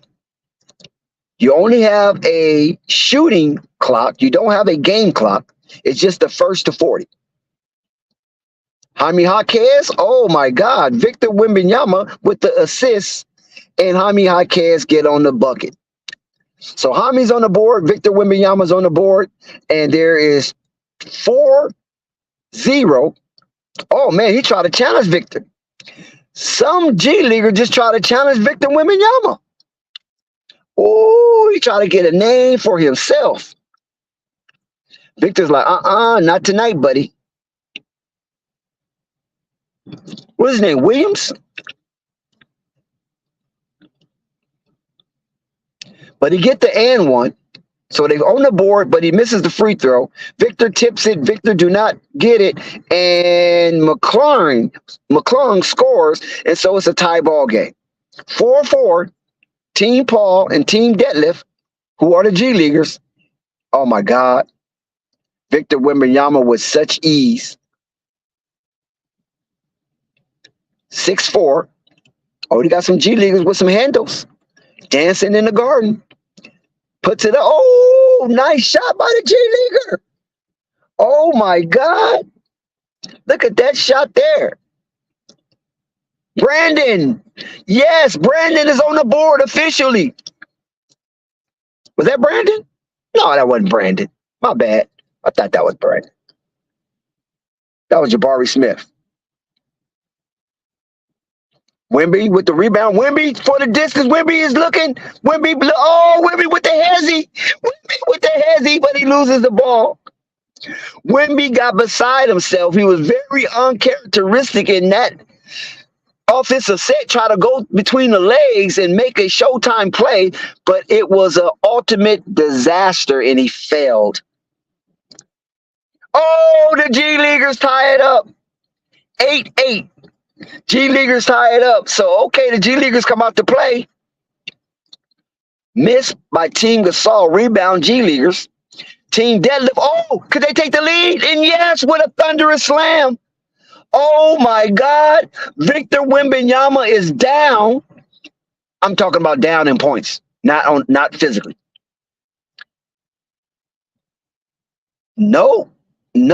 Oh my God. Team G Leaguers is on the boards. 10-8. Team G Leaguers are in the league and they have the ball looking to expand.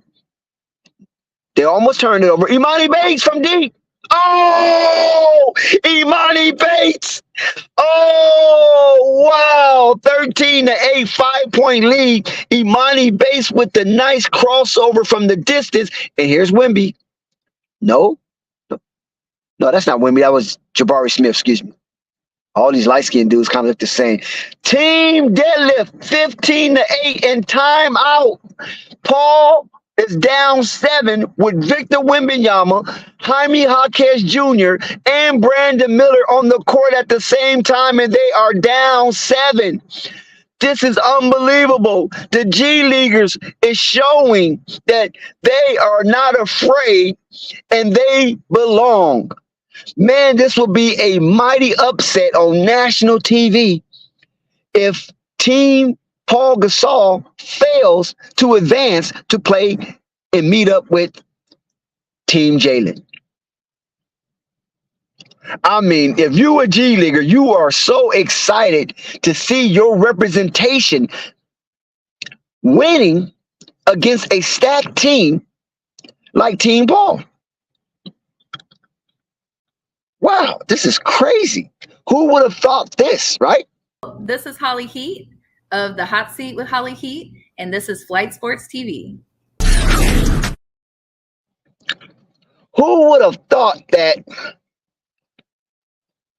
Team Paul would be down to a bunch of G Leaguers, mostly no-name G Leaguers, basically except for 2, Mac McClung and Imani Bates. Outside those 2 G Leaguers, who know who they are? Unless you follow the G League. I'm not disrespecting the G League. I'm just being honest about the visibility of the G League in 2023-24 season.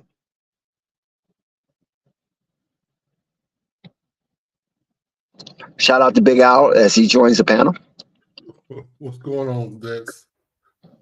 What's going on with you, Big Al? Brandon Miller has yet to shoot the ball. He touched it, but he has yet to shoot it.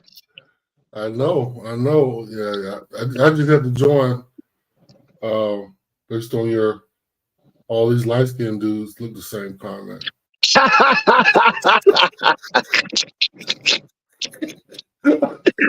Okay, Big Al, what you got to say about that?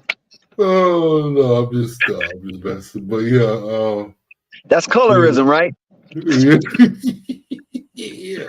I'm with that colorism shit. Yeah, you sure are. The G League is about to beat the Paul. Yeah, you're right. The guy that looked better on paper. So That's crazy, Xavier, if this happens tonight. yeah, they might beat him. Because it looks like they want Wemby to be like the MVP, you know what I'm saying? Yeah. So the other players are not really, they know it's a dog and pony show. That's what it looks like to me, to be honest with you. Yeah, they're deferring to Wemby too much. Steve Nash is in the building. But Wemby making mistakes. Or was that Steve Nash? Steve Nash. Yeah, that's it. It will be a shame just if they don't pull this one out. It will be a shame, no doubt about that. Yeah, they defer to Wemby too much. They need to stop doing that. I mean, Listen, Wemby, look, he turned the ball over again. Yeah, Wemby just turned the ball over again. Keep trying to do crossovers. Why is he trying to do crossovers at 7-5? I don't know. Because they wanted to win the. Yeah. Yeah, we know it's a dog and pony show. So Bruce Matherin, Benedict Matherin have already advanced, and right now he's a front runner of winning the MVP on his own stage. So if Wemby doesn't get right, because now they're down by 9, 17-8. If Wemby don't get right, then he's not, and they taking Wemby out. Wemby got to come out.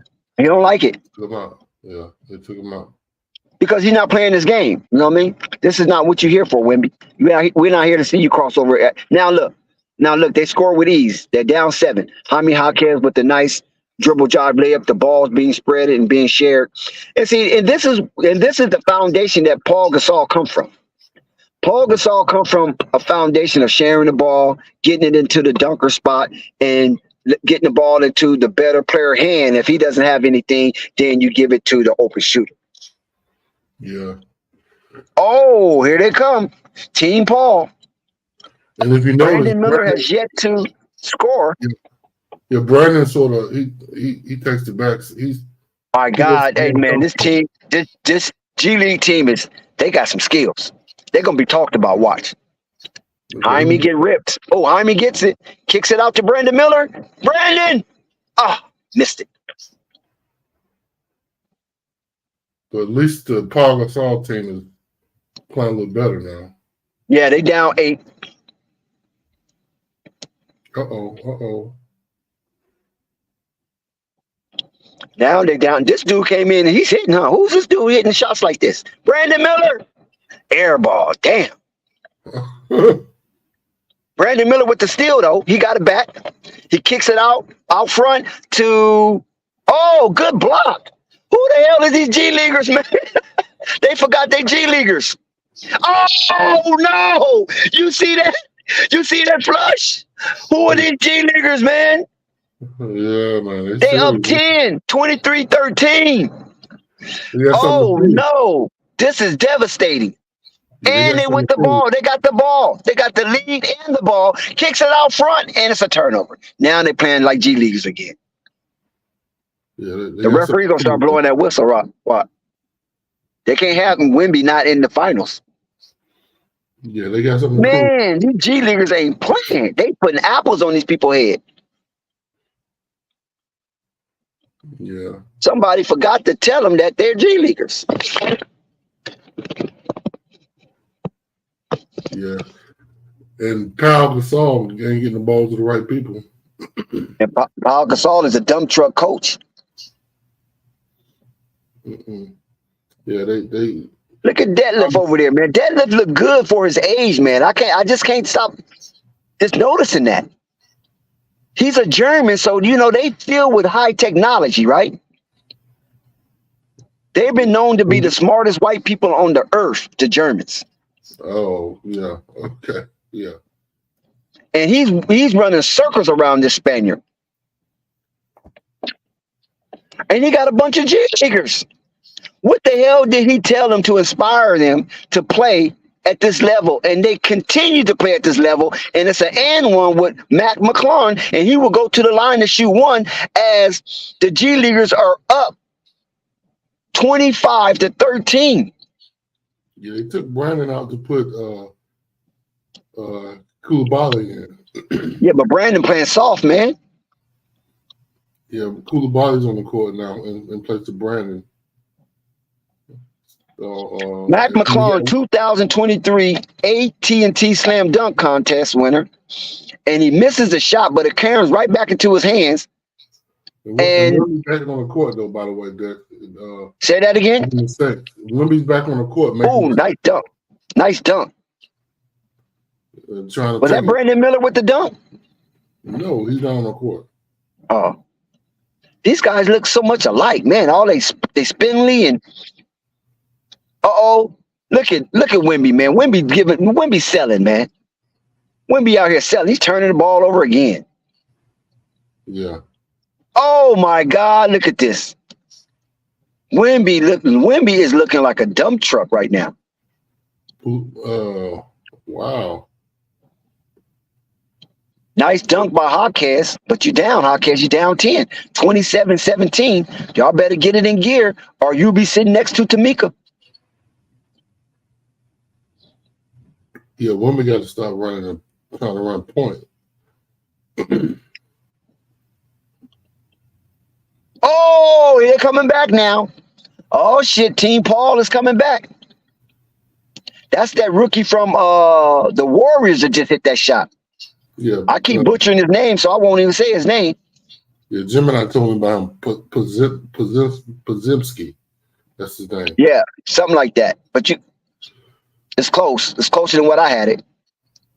Yeah, he's supposed to be the replacement for, and if Jim and I was to say the replacement for. There we go again. Oh, shit, he hit again. They down 7.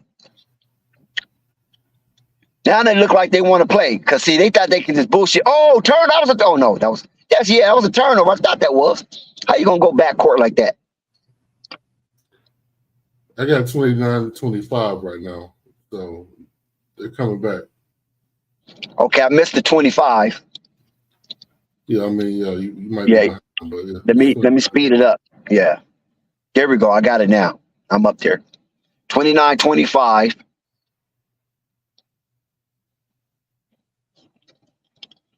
We still don't see no signs of Brandon Miller. Yeah. I don't think Paul Gasol was really proud of what Brandon Miller was doing. Look at the outlet pass to Wemby. Wemby goes around his back. Wemby gets it, and Wemby almost turns the ball over again. Wemby is playing like a truck. I might do like y'all do when it comes to LaMelo. Jump off since Brandon not in the game. You said what? I might do like dunk y'all the ball, do when Wemby. it comes to LaMelo. Damn, Wemby dunked the ball. Jump sorry. off I didn't hear you. Brandon not in the game. Huh? I said I might do like y'all do when it comes to LaMelo and jump off because Brandon not in the game. Oh. Don't do like us. Do like you. You already know what we represent, so it ain't no mystery. Shit. I know. Okay, what you think about the game, man? Oh, I think it's an all-star game. The Paul Gasol team went serious because G-Leaguers are serious. They came back, but the Paul Gasol team came out, laid back because they don't think it's serious, because it's all-star. And when the G-Leaguers are trying to play their heart out, right? Yeah. G-Leaguers, I mean, Wembanyama trying to do too much. And then, they came back. They only down 2 on my end. So Yeah, I'm caught up. Yeah, they might I come was back. lagging for a minute, but it looks like I caught up.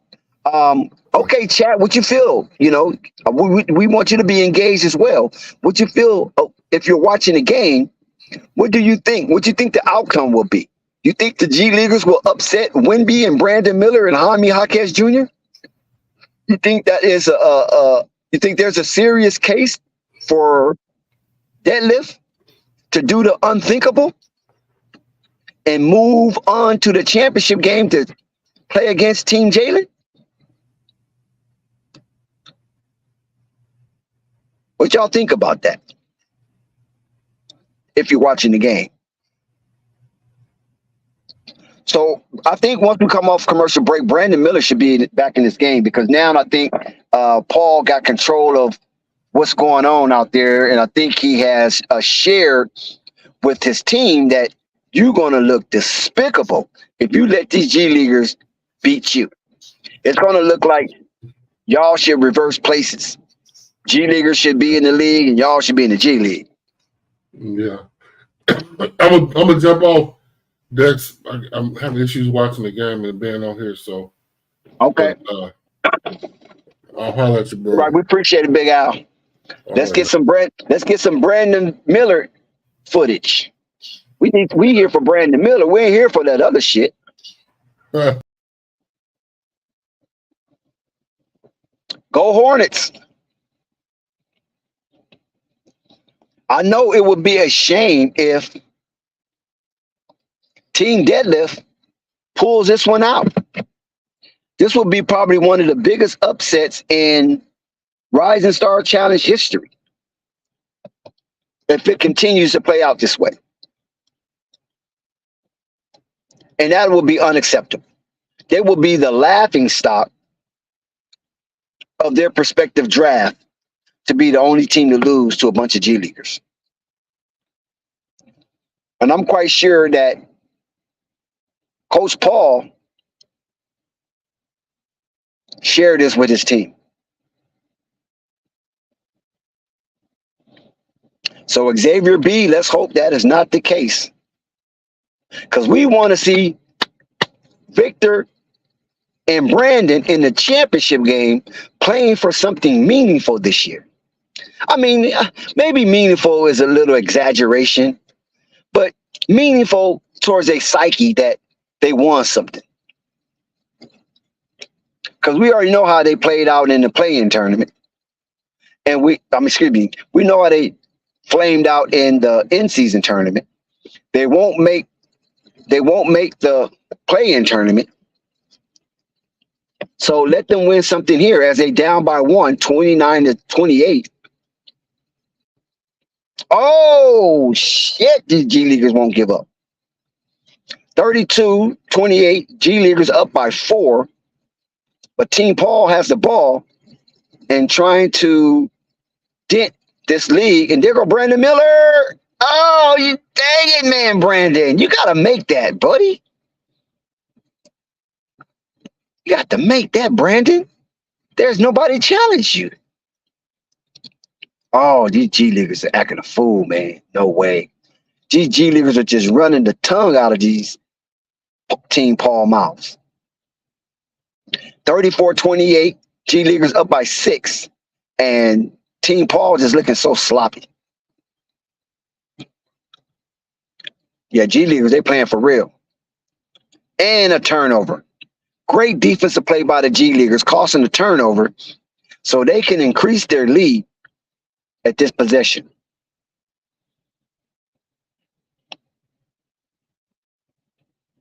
Man. What a shame it would be if these G Leaguers get to 40 first. And they only need 6 points. Oh, good steal. Good steal from Team Paul. And yes, Wallace puts it in. So it's 34-30. G Leaguers need 6. Team Paul needs 10. Oh, good block by Victor. but they keep the ball alive. G Leaguers still trying to come. Here come the G Leaguers. No, but they get another rebound. They just swiping the board like, oh my God, they're glass cleaners. The G Leaguers are fighting hard from the corner. Oh my God, from the corner. They only need 3 points. G Leaguers need 3 points, 1 3-point basket, and they advance.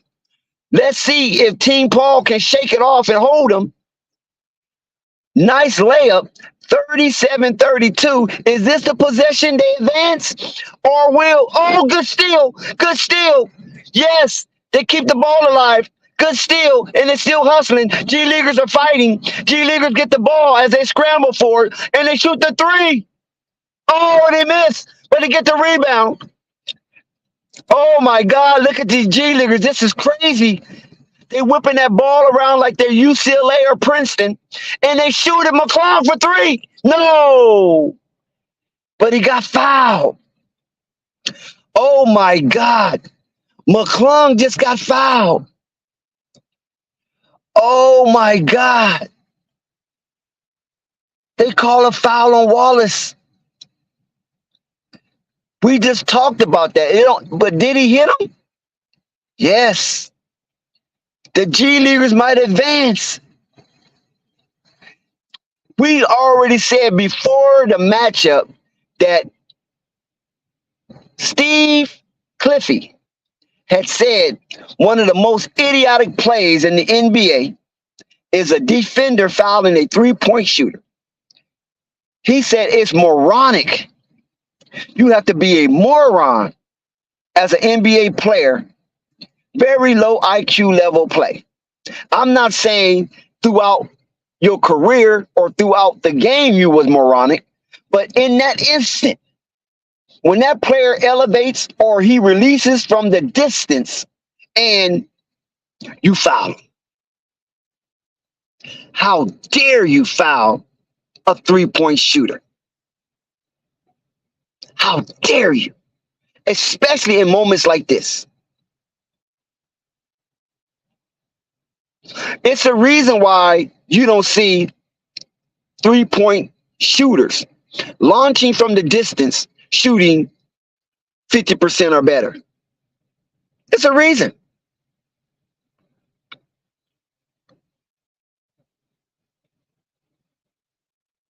Yep.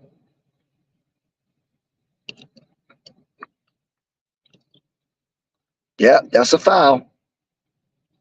So if Matt McClung hit these 3 free throws, they advance. And they knocked out Victor Wembanyama in the first round. Brandon Miller. Now they trying to rattle him. Victor Wembanyama talking to Mac McClung, trying to rattle him. Then Brandon Miller came and chimed in. The first free throw is good. 2 points from advancing. The first free throw is good. Oh, he missed. He missed the free throw. So Team Paul have life. Mac McClung missed the second free throw. So now he's going for his 3rd free throw, and he makes it. Oh, my God. Team Deadlift is 1 point away from advancing, while Team Paul needs 8.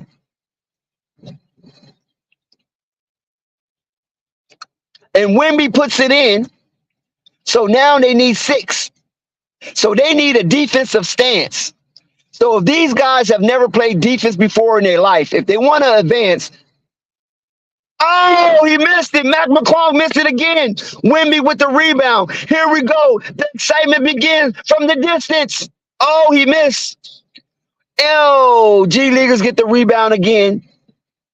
So Team Paul had ample opportunities to get this game into perspective, and they didn't. Now, the G Leaguers have their own faith and destiny in their hand, in order to get to the finals.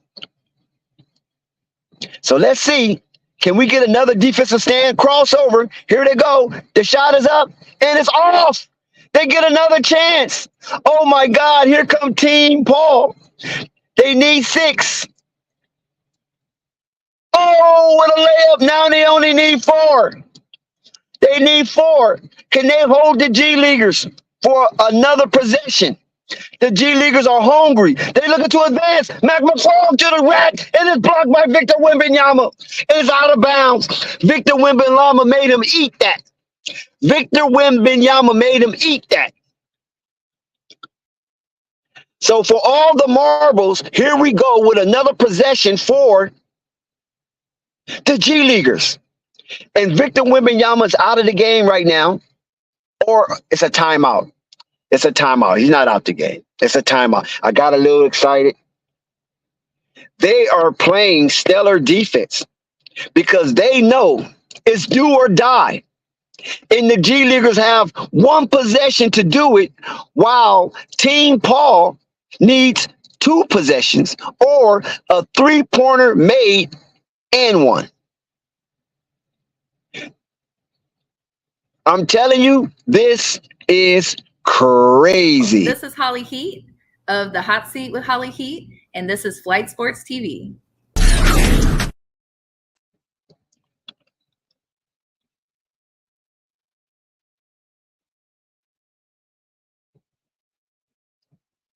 I'm telling you, this could go down as one of the most exciting classic Rising Star Challenge ever.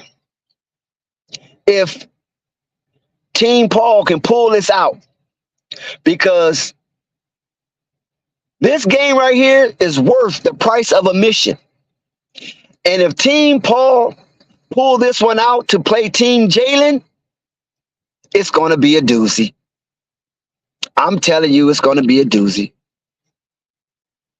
So here we go. Oh! Air ball. Air ball. Let's go. Oh, it is over. It is over. It is over. It is over. It is over. The G Leaguers, Team Deadlift, upset the mighty Team Paul in Rising Star Challenge activity tonight. I see Vin Baker over there. I see Deadlift Shrimp over there. Vin Baker, assistant coach, Milwaukee Bucks giant, Vin Baker, and Seattle Seahawk legend, over there assisting Deadlift Shrimp, and they upset Team Paul, and they will go home in utter defeat as Team Jalen takes on Team Deadlift. Devastating loss. Listen, I got to say,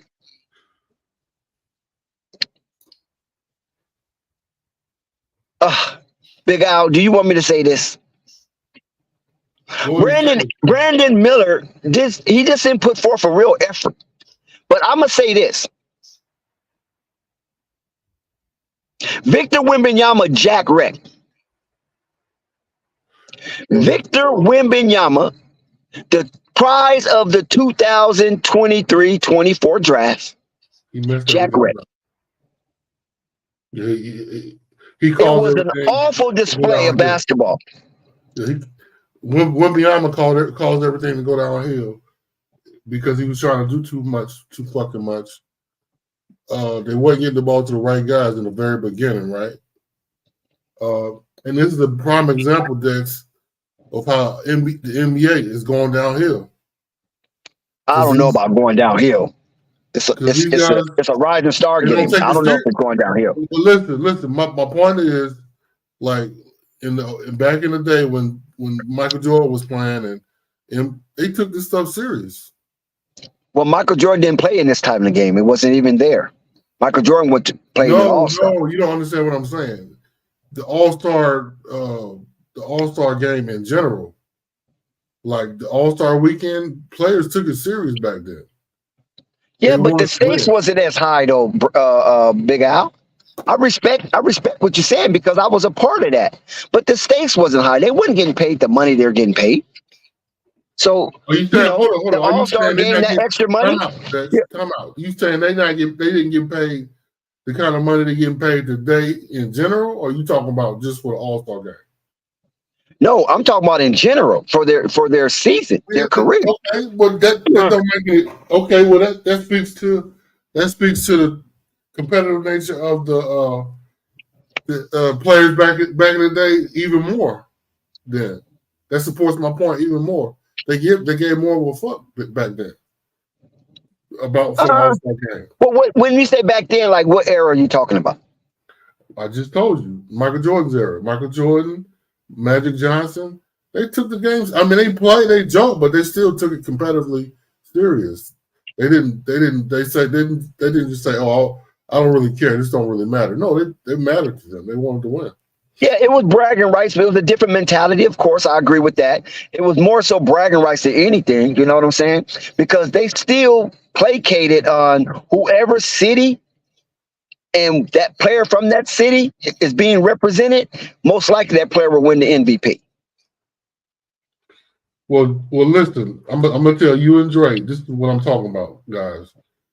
You guys aren't looking at it the way you should, in my opinion, because these guys, like for instance, why was Wemby trying to take the ball full court? That would never happen unless the game.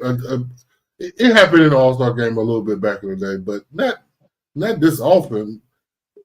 When Wemby taking the ball up the court and dribbling off his feet, why is he doing that? Because he's trying to do too much. I mean, it's obvious. Right, and so, but if that happens, somebody like a Michael Jordan or hell, Anthony Hardaway will take that shit from him and be like, "Hey, no, I get it, you good, but no, we're not gonna keep letting you do that." So, Well, yeah, all I can say is this right here. I mean, the Air Jordan Rising Star Challenge tournament. Some of these players just want to come and just have fun. The basketball is a second thought. It's not the first thought. You know what I'm saying? So right. These young guys, they're amongst the veterans, and they out partying, they're having fun, they're living their life. Most of them, once they become like Benedict Matherin, right? He's a player that if he don't make the All-Star, he'll never be in this situation again. Right. You know what I'm saying? Because they only go like rookie, sophomore. Yeah. Okay. So this is another thing. So this is for the Scoop lovers. So I don't think Scoop has an off button like that. That don't seem to be his nature. I think he is a very, I want to win or else type of guy. So that's one thing that I noticed about this weekend. Scoop gives a fuck. He wants. Did they lose or win though? Scoop's team. I can't remember. No, they lost. They got hammered. Oh, my bad. My bad. That's why I'm finna come at you, but you caught yourself. But yeah, but he was playing a little serious, I guess, a little bit more in my opinion. But yeah, we'll see, man. Hey, man, the G League. I don't know. That's a good setup because the G Leaguers give a damn. They got more to play for. Yeah, exactly. I agree. They give a damn, but I think the NBA thought that team will wash them because in reality, that team is much better than that G League team. You know that. Yeah, they didn't play hard at all. They didn't try. They didn't do much until it was too late. Until it was too late. Yeah. Then so yeah, that was the issue. The Brandon and Wembanyama's team was doing bullshit. So then it was too late. So, but it's over now, right? It's water under the bridge. The best team on paper has been eliminated by the G League, coached by Detlef Shrimp. the German himself. He engineered a wonderful, wonderful display of basketball, destroying Victor Wembanyama, the prize of the draft, and the runner-up to that prize, Brandon Miller, and somewhere down the line, Jaime Hawkes Jr. All lottery picks that was on Team Paul. Those are lottery picks on that team. Yeah. And they just got dismantled right before our eyes based on the lack of effort and taking something serious. So, I mean, you can look at this game a lot of ways. You can even say that it's a part of life. You know you can get the job done, but if you don't put the necessary time, work, and effort into that to complete your goal, you're going to fall short, and you can fall by the wayside. So you can look at this game as more than sports, but look at it in the game of life. So this was a massive demonstration of what not to do if you team Paul. You cannot underestimate or take anything for granted in pursuing a particular goal. Mm-hmm. But yeah, also this speaks to, like, again, back in the day when guys were in this All-Star game. This speaks also to, let's think about it. Like back in the day, Michael Jordan, they took it serious because guess what? They actually were in the dunk contest. They were in the 3-point contest. I mean, a lot of these guys, they took it serious. The All-Star game, the whole weekend. I mean, today guys don't join a dunk contest. They don't do that shit no more. They don't care like that. Well, since LeBron got in the league, yeah, I think the onus is on LeBron. That's LeBron. He fucked that up. To be honest with you. And real talk, let's look at LeBron is the kind of guy that turns it on and off too now. If you think about it. Because even Kobe, the great Kobe Bryant himself said, I will get back in the dunk contest if LeBron gets in. Right. LeBron takes a break if he want to. Sometimes he'll turn it on off, you know. Sometimes, but yeah, that's the issue. I mean, these guys don't take it serious no more. But yep. It's all good. Well, there you have it. I mean, it's very disappointing not seeing Victor and Brandon Miller fight for something in their young career. We know it's just an all-star weekend event, but just to have that in your clutches, wearing that belt around your waist and having bragging rights for the rest of the season that you were part of the youthful movement of the NBA that garnered a Rising Star Challenge Championship, aka Air Jordan Rising Star Championship, and being able to put that trophy on your mantle. But it wasn't the case. Team Jalen will go against Team Deadlift. And I think, didn't Deadlift have a stint with the Indiana Pacers? I think he played with Indiana for a minute. I think he did too. I can't remember though. Yeah, I think he did. Yeah, he was a part of that 2000 championship run for the Indiana Pacers. He was on the last leg of his career, him and Reggie Miller, but they was a part of that, if I'm not mistaken. I remember Deadlift Shrimp being in uniform. So, isn't it something that both of them played with Indiana? You got Tyrese Halliburton giving his interview with TNT. Denied Flight Sports TV for an interview, but it's okay, Tally. It's all right. I know you outgrown us. But you have all this Indiana representation. You know what I'm saying? Which is crazy. And hey, I gotta say this. So Paul Gasol team ain't shit. They screened Buzelis, who's not even in the NBA yet. He's supposed to be drafted next year. They screened him over to Brandon Miller's side, and they made and they set Brandon Miller up to be to guard Buzelis on the last shot. So Brandon Miller's going to go down in history as being scored on and won on by a guy who ain't even in the NBA yet, who's going to be drafted next year. But So I'm going to tell you, Brandon Miller played great defense. I mean, you can't play it any better, but it was just a better offensive player. Well, better offensive play than defensive play. Because Brandon Miller, he's lengthy, and he had his hand right there challenging that shot. And that guy just barely got it off.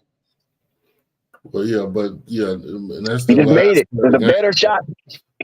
Yeah, it was better offense than defense, but that wasn't nothing shabby of Brandon Miller. He put effort into that defensive play. It's just that it was just a better shot. And sometimes that happens when you playing at this level. Mm-hmm. Okay. Kobe does it all the time. Kobe used to do it all the time. Rest in peace. Booker does it constantly. Zach LaVine does it constantly, as well as DeMar DeRozan. Those are some of the most difficult shot takers that have ever graced an NBA floor.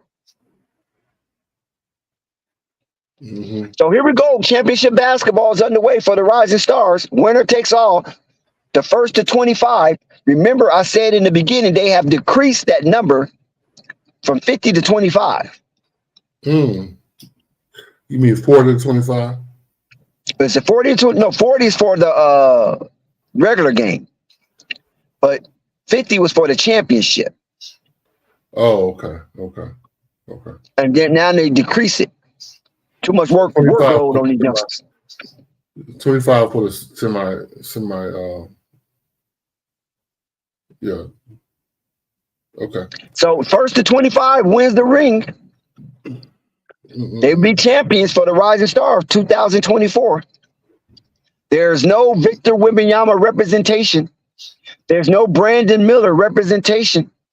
Mm-hmm. Both of them have been eliminated as they played on the same team. Who do you think gonna win it all, Dex? Team Jalen. Okay, yeah, it seems like they give more of a damn. So yeah, I think Team Jalen gonna win this one. But you never know, right? Right. NBA trying to pump up their G League shit. Exactly. Yeah. Good point. They trying to pump up the G League, so they might have been why they won. Nice. Look at the G Leaguers. Look at that dunk. Did you just see that dunk just now? Yeah, I saw that. They told Paul Gasol's team to take it easy, and the G Leaguers be serious so they can win. Oh, because man. I don't even think Popovich wanted Victor Wembanyama out on that court no way. Popovich cared less about this bullshit. You know what I'm saying? Yeah. Well, Wembanyama looked bad because he was. Yeah, he looked bad. He looked very bad. And Brandon looked bad because he didn't score at all. So, yeah, man, this is not good. So look, Team Deadlift have the lead over Team Jalen 4-2 early on, of course. But what you can say is that Team Deadlift is closer to 25 than Team Jalen, and that's what you want. Mm-hmm. It's tied on my end. It's 4-4 right now, by the way. But yeah. Okay, maybe I'm a little bit behind. They keep showing Tyrese Halliburton. So Tyrese Halliburton gonna go for the MVP in the All-Star game? It's gonna be Buzelis because Buzelis forcing all these shots up. The guy who hadn't got drafted yet. That's a bad setup because how you gonna have a guy on the court when he get drafted? But he's in the G League, right? Well, he gets drafted next year, Dex. He's in the G League, but his status is where he can get drafted next year. Yeah, but over you in the G League, you qualify. You qualify to play. But my point is he's not in the NBA officially yet, though. So because of that, he's going to take it a little bit more serious, I think, Well, anybody in that G League going to take it serious because they want to have something to prove. Right. We just as good as you. We just happen to be in a developmental league. Exactly. Yep, that's true. That's true. Mm-hmm. Yep. Yep. I want to see more Imani Bates. I want to see him do his thing. He just out there just like kind of chilling. He's on the floor. Imani Bates is on the floor, but he's kind of chilling. Yeah, he don't take it serious either. I don't think he takes it serious like that. But I think all these other G Leaguers do though. But we'll see. Okay. Team Jalen has taken a 8-4 lead. So Benedict Matherin, he's taking it serious. Yeah, they are. Because they have doubled up the score and they have the ball and the lead and they kick it out. Giving it, they got a lot of motion going on. Look at this. Look at this. Oh, nice pass behind the back. So Team Jalen cracked the double-digit mark, and they're 15 points away from gathering the 2024 Rising Star Championship. Mm-hmm. Look at Bruce Matherin. He's going to be the MVP if they win. Why do you call him Bruce, Dex? I mean, Benedict. Excuse me, Benedict. Mm-hmm. Yeah, Benedict. It sounds much like Benedict Arnold. You know what I'm saying? Okay, yeah. The infamous traitor. Right. Now, but I am curious, though, Dex, like, why do you think a lot of these guys don't take – because this is a good opportunity for a guy that's in these all-star, opportunities to put the name on a map and really get a lot of fanfare. Why don't these guys see it that way anymore? What do you think? I don't know, man. I just feel that it's still a pecking order. Even though it's an all-star, it's still a pecking order. You know what I'm saying? Let the veterans do their thing first, because the youngsters, you got an opportunity to, be an all-stars when these guys are out the league and things of that nature. So these G Leaguers probably feel the same way. You know what I mean? Mm-hmm. Yeah. So they trying to pump up their league and showcase that there's some talent down in the G League. Shout out to Gina. Shout out to Casual. You can come up, Casual, if you want. The link is in the chat. Yeah, come on up, Casual. Talk your talk. But yeah, man, seems like they don't take it serious, because I think Benedict Matherin, or some guys get the memo, but some guys really take a break, But Benedict Matherin, he's representing Indiana. He's representing Naptown. Oh, good point. So it'll look bad on him if he's out there sluggish and it being lumbersome out there. No, This is your city, boy. If nobody else pump up the entertainment, you supposed to. That's why I'm thinking Ty might try to get MVP of the All-Star game. And if he get MVP of the All-Star game, it's going to be hard for any young point guard to catch up with him amongst the NBA pundits.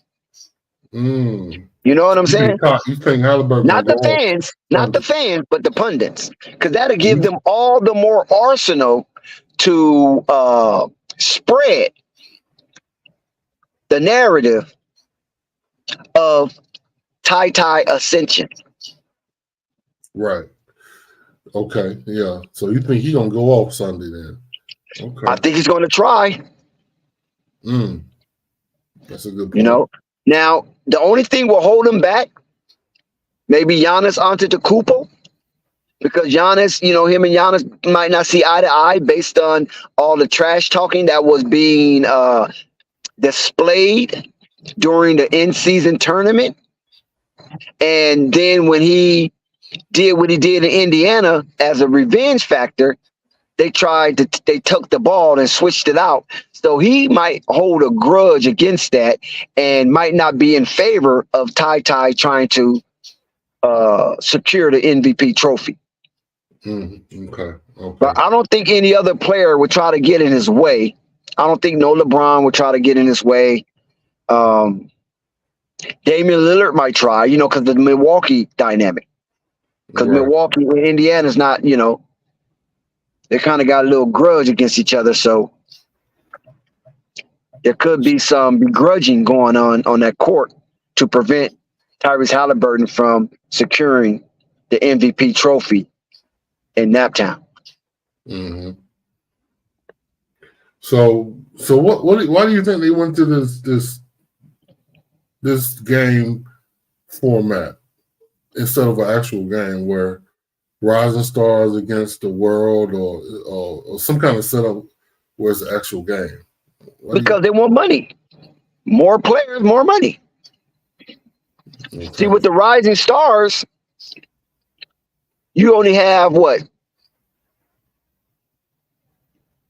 28 players, right? Mm-hmm. Or less. Could have been less. Because I don't think it was that many. It could have been 20. Now you got 28 players, including the G League. So your appetite can be full by watching so many different players. Okay. And that's why I think the NBA have constantly tweaked this Rising Star thing since 1994. Okay. Well, Jalen is up 3, 16-13 on my end. It's 18-13 now. Okay, I'm at 16-13. So if it's 18-13, it's 7 more points that Team Jalen need to secure. Mm-hmm. So regardless of the fact, there will be an Indiana representation winning this year, 2024 Rising Star tournament play. Okay. Yeah, it's 2013 on my end. Yeah. Eric Lively.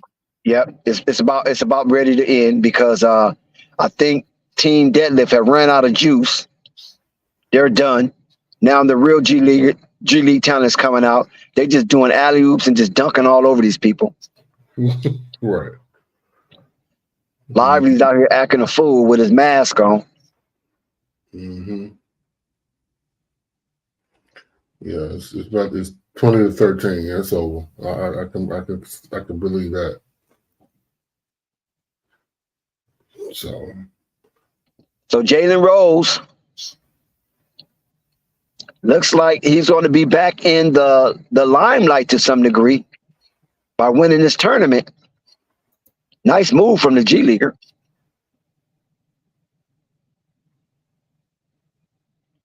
What happened to my clock? Why it looks like they my time went back? What the hell just happened? Is your TV do that? what do you mean? My time just went back. Time is in the actual clock? Or No, it's for the game. It just like reversed. It went back to like 12:06. And I was at 2013. Oh yeah. What the heck? You something wrong? Are you watching YouTube TV or something? No, I'm watching TNT. Yeah, I don't know. Yeah, I don't got that issue. I'm in a commercial right now anyway. Yeah, because Derek Lively had just dunked, right? Yeah. Unless that was just playing some replays. Maybe I'm just tripping off that. Yeah. It was just a replay, man. Yeah, it's 2013. I'm going to say, man, how the hell I jumped back like that? Yeah, it's 2013 on my end. Mm-hmm. So Team Jalen only needs 5 points, and it's a wrap. Yeah, it's a wrap. Yeah, I don't think the G League is going to be able to come back like that. That's not what they do. But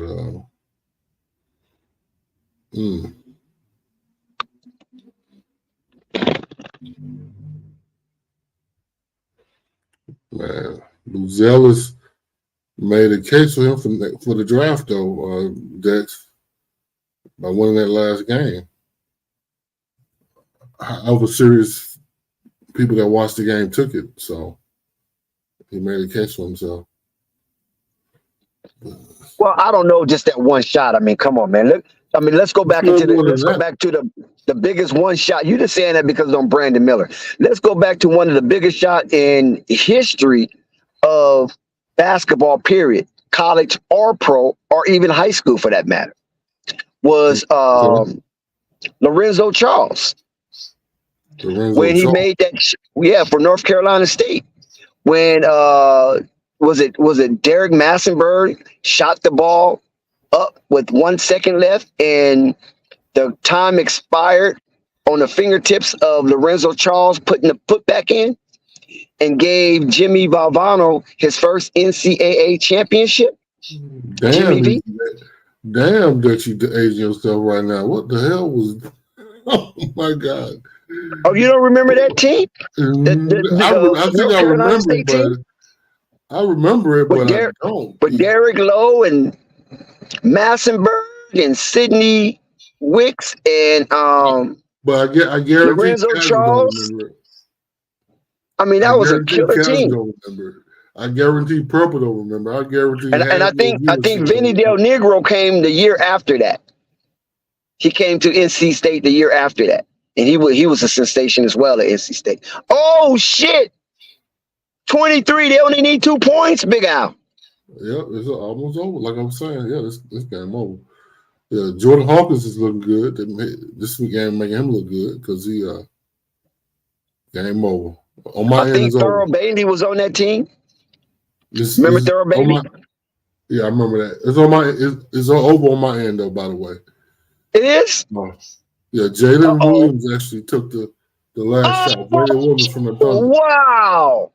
He shot the 3. Jalen Williams from OKC Thundercats.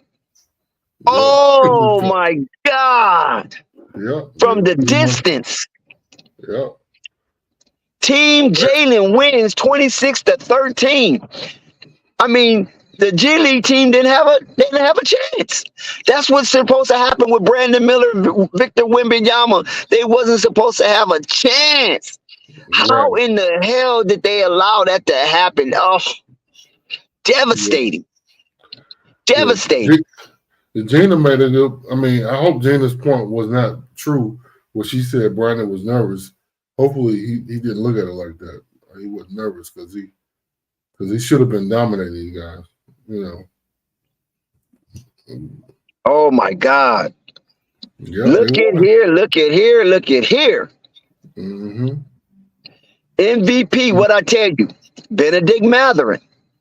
Wow, that's true. Yep, he said it. Wow, Brandon looked nervous. Yeah, he looked nervous. So hopefully that wasn't the case because he should be above that now. You know, he's proven that he's one of the best rookies in the league now. So wow.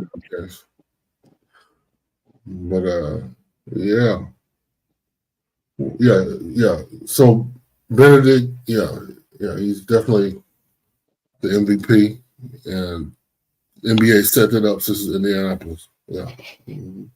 So I mean, do that open the door for Ty Halliburton? Yeah, it does. They're gonna probably. I wonder if they're going to defer to him. You know, because that's one thing about the All-Star game. Guys sometimes defer to certain guys. That's what I was saying about Giannis and Damian Lillard. I mean, how will they be curmudgeons out there against Tyrese Halliburton based on what happened during the season, especially during the in-season tournament run with Milwaukee and Indiana? Right. Yeah. No telling. But we'll see. Are the games set? I mean, because I know they have this system where they picking all the teams. I think they already have the teams laid out already. Okay, all right. Because if I'm not mistaken, okay. Because normally they do it on TNT, and so they do that prior to All-Star. So we here now. Right. Okay. Well, and Tyrese Halliburton is listed as a starting guard. Yeah, who's on his team? I don't even know. I have the slightest idea, to be honest with you. Right. Well, we'll see. If Giannis on his team, he might actually win it because I don't know. Yeah, Giannis is on the team because it's back to East versus West. Remember, Silver changed that. He changed Oh, that. It's East versus West. It's not all mixed up anymore. okay. It's not mixed up. Okay. Okay. So yeah. All right. Well, he might win it. I don't know because what do you think? Because I think Giannis, because he doesn't shoot the three that well like that, he might actually defer to Tyrese so he can shoot the three. But we'll see. I don't know. Yeah, there's no Joel Embiid. You know what I'm saying? Oh, Joy, he's not in the game. Oh, he's hurt. Oh, No, okay. Joel Embiid is out until the second half of the season. Okay. He's going to miss significant time. Right. Okay. Yeah. Yep. Okay. So here we go. We got a champion. Indiana representation. Jalen Rose. He has been crowned champion, Team Jalen. And here's the trophy to be presented. And let's hear what they have to say. Meeting. Congratulations, guys. You're the champs. What's that right there?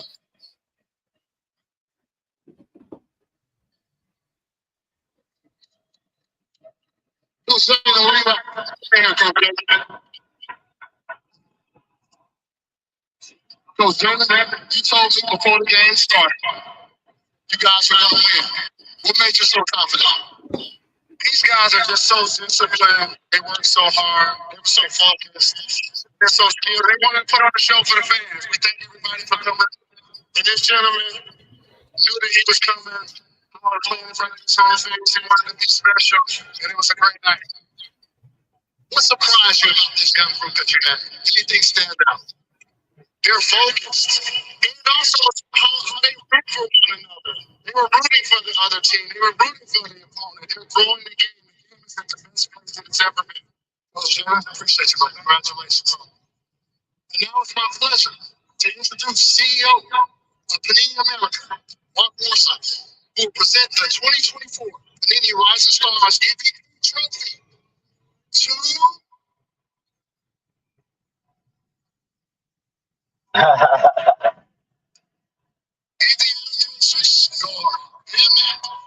He won it. It's official. Benedict Mathurin, Big BM. He won it.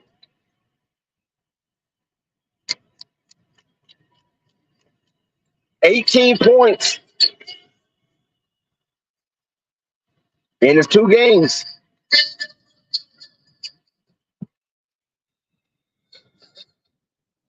So you heard it. You heard the announcement. It's official.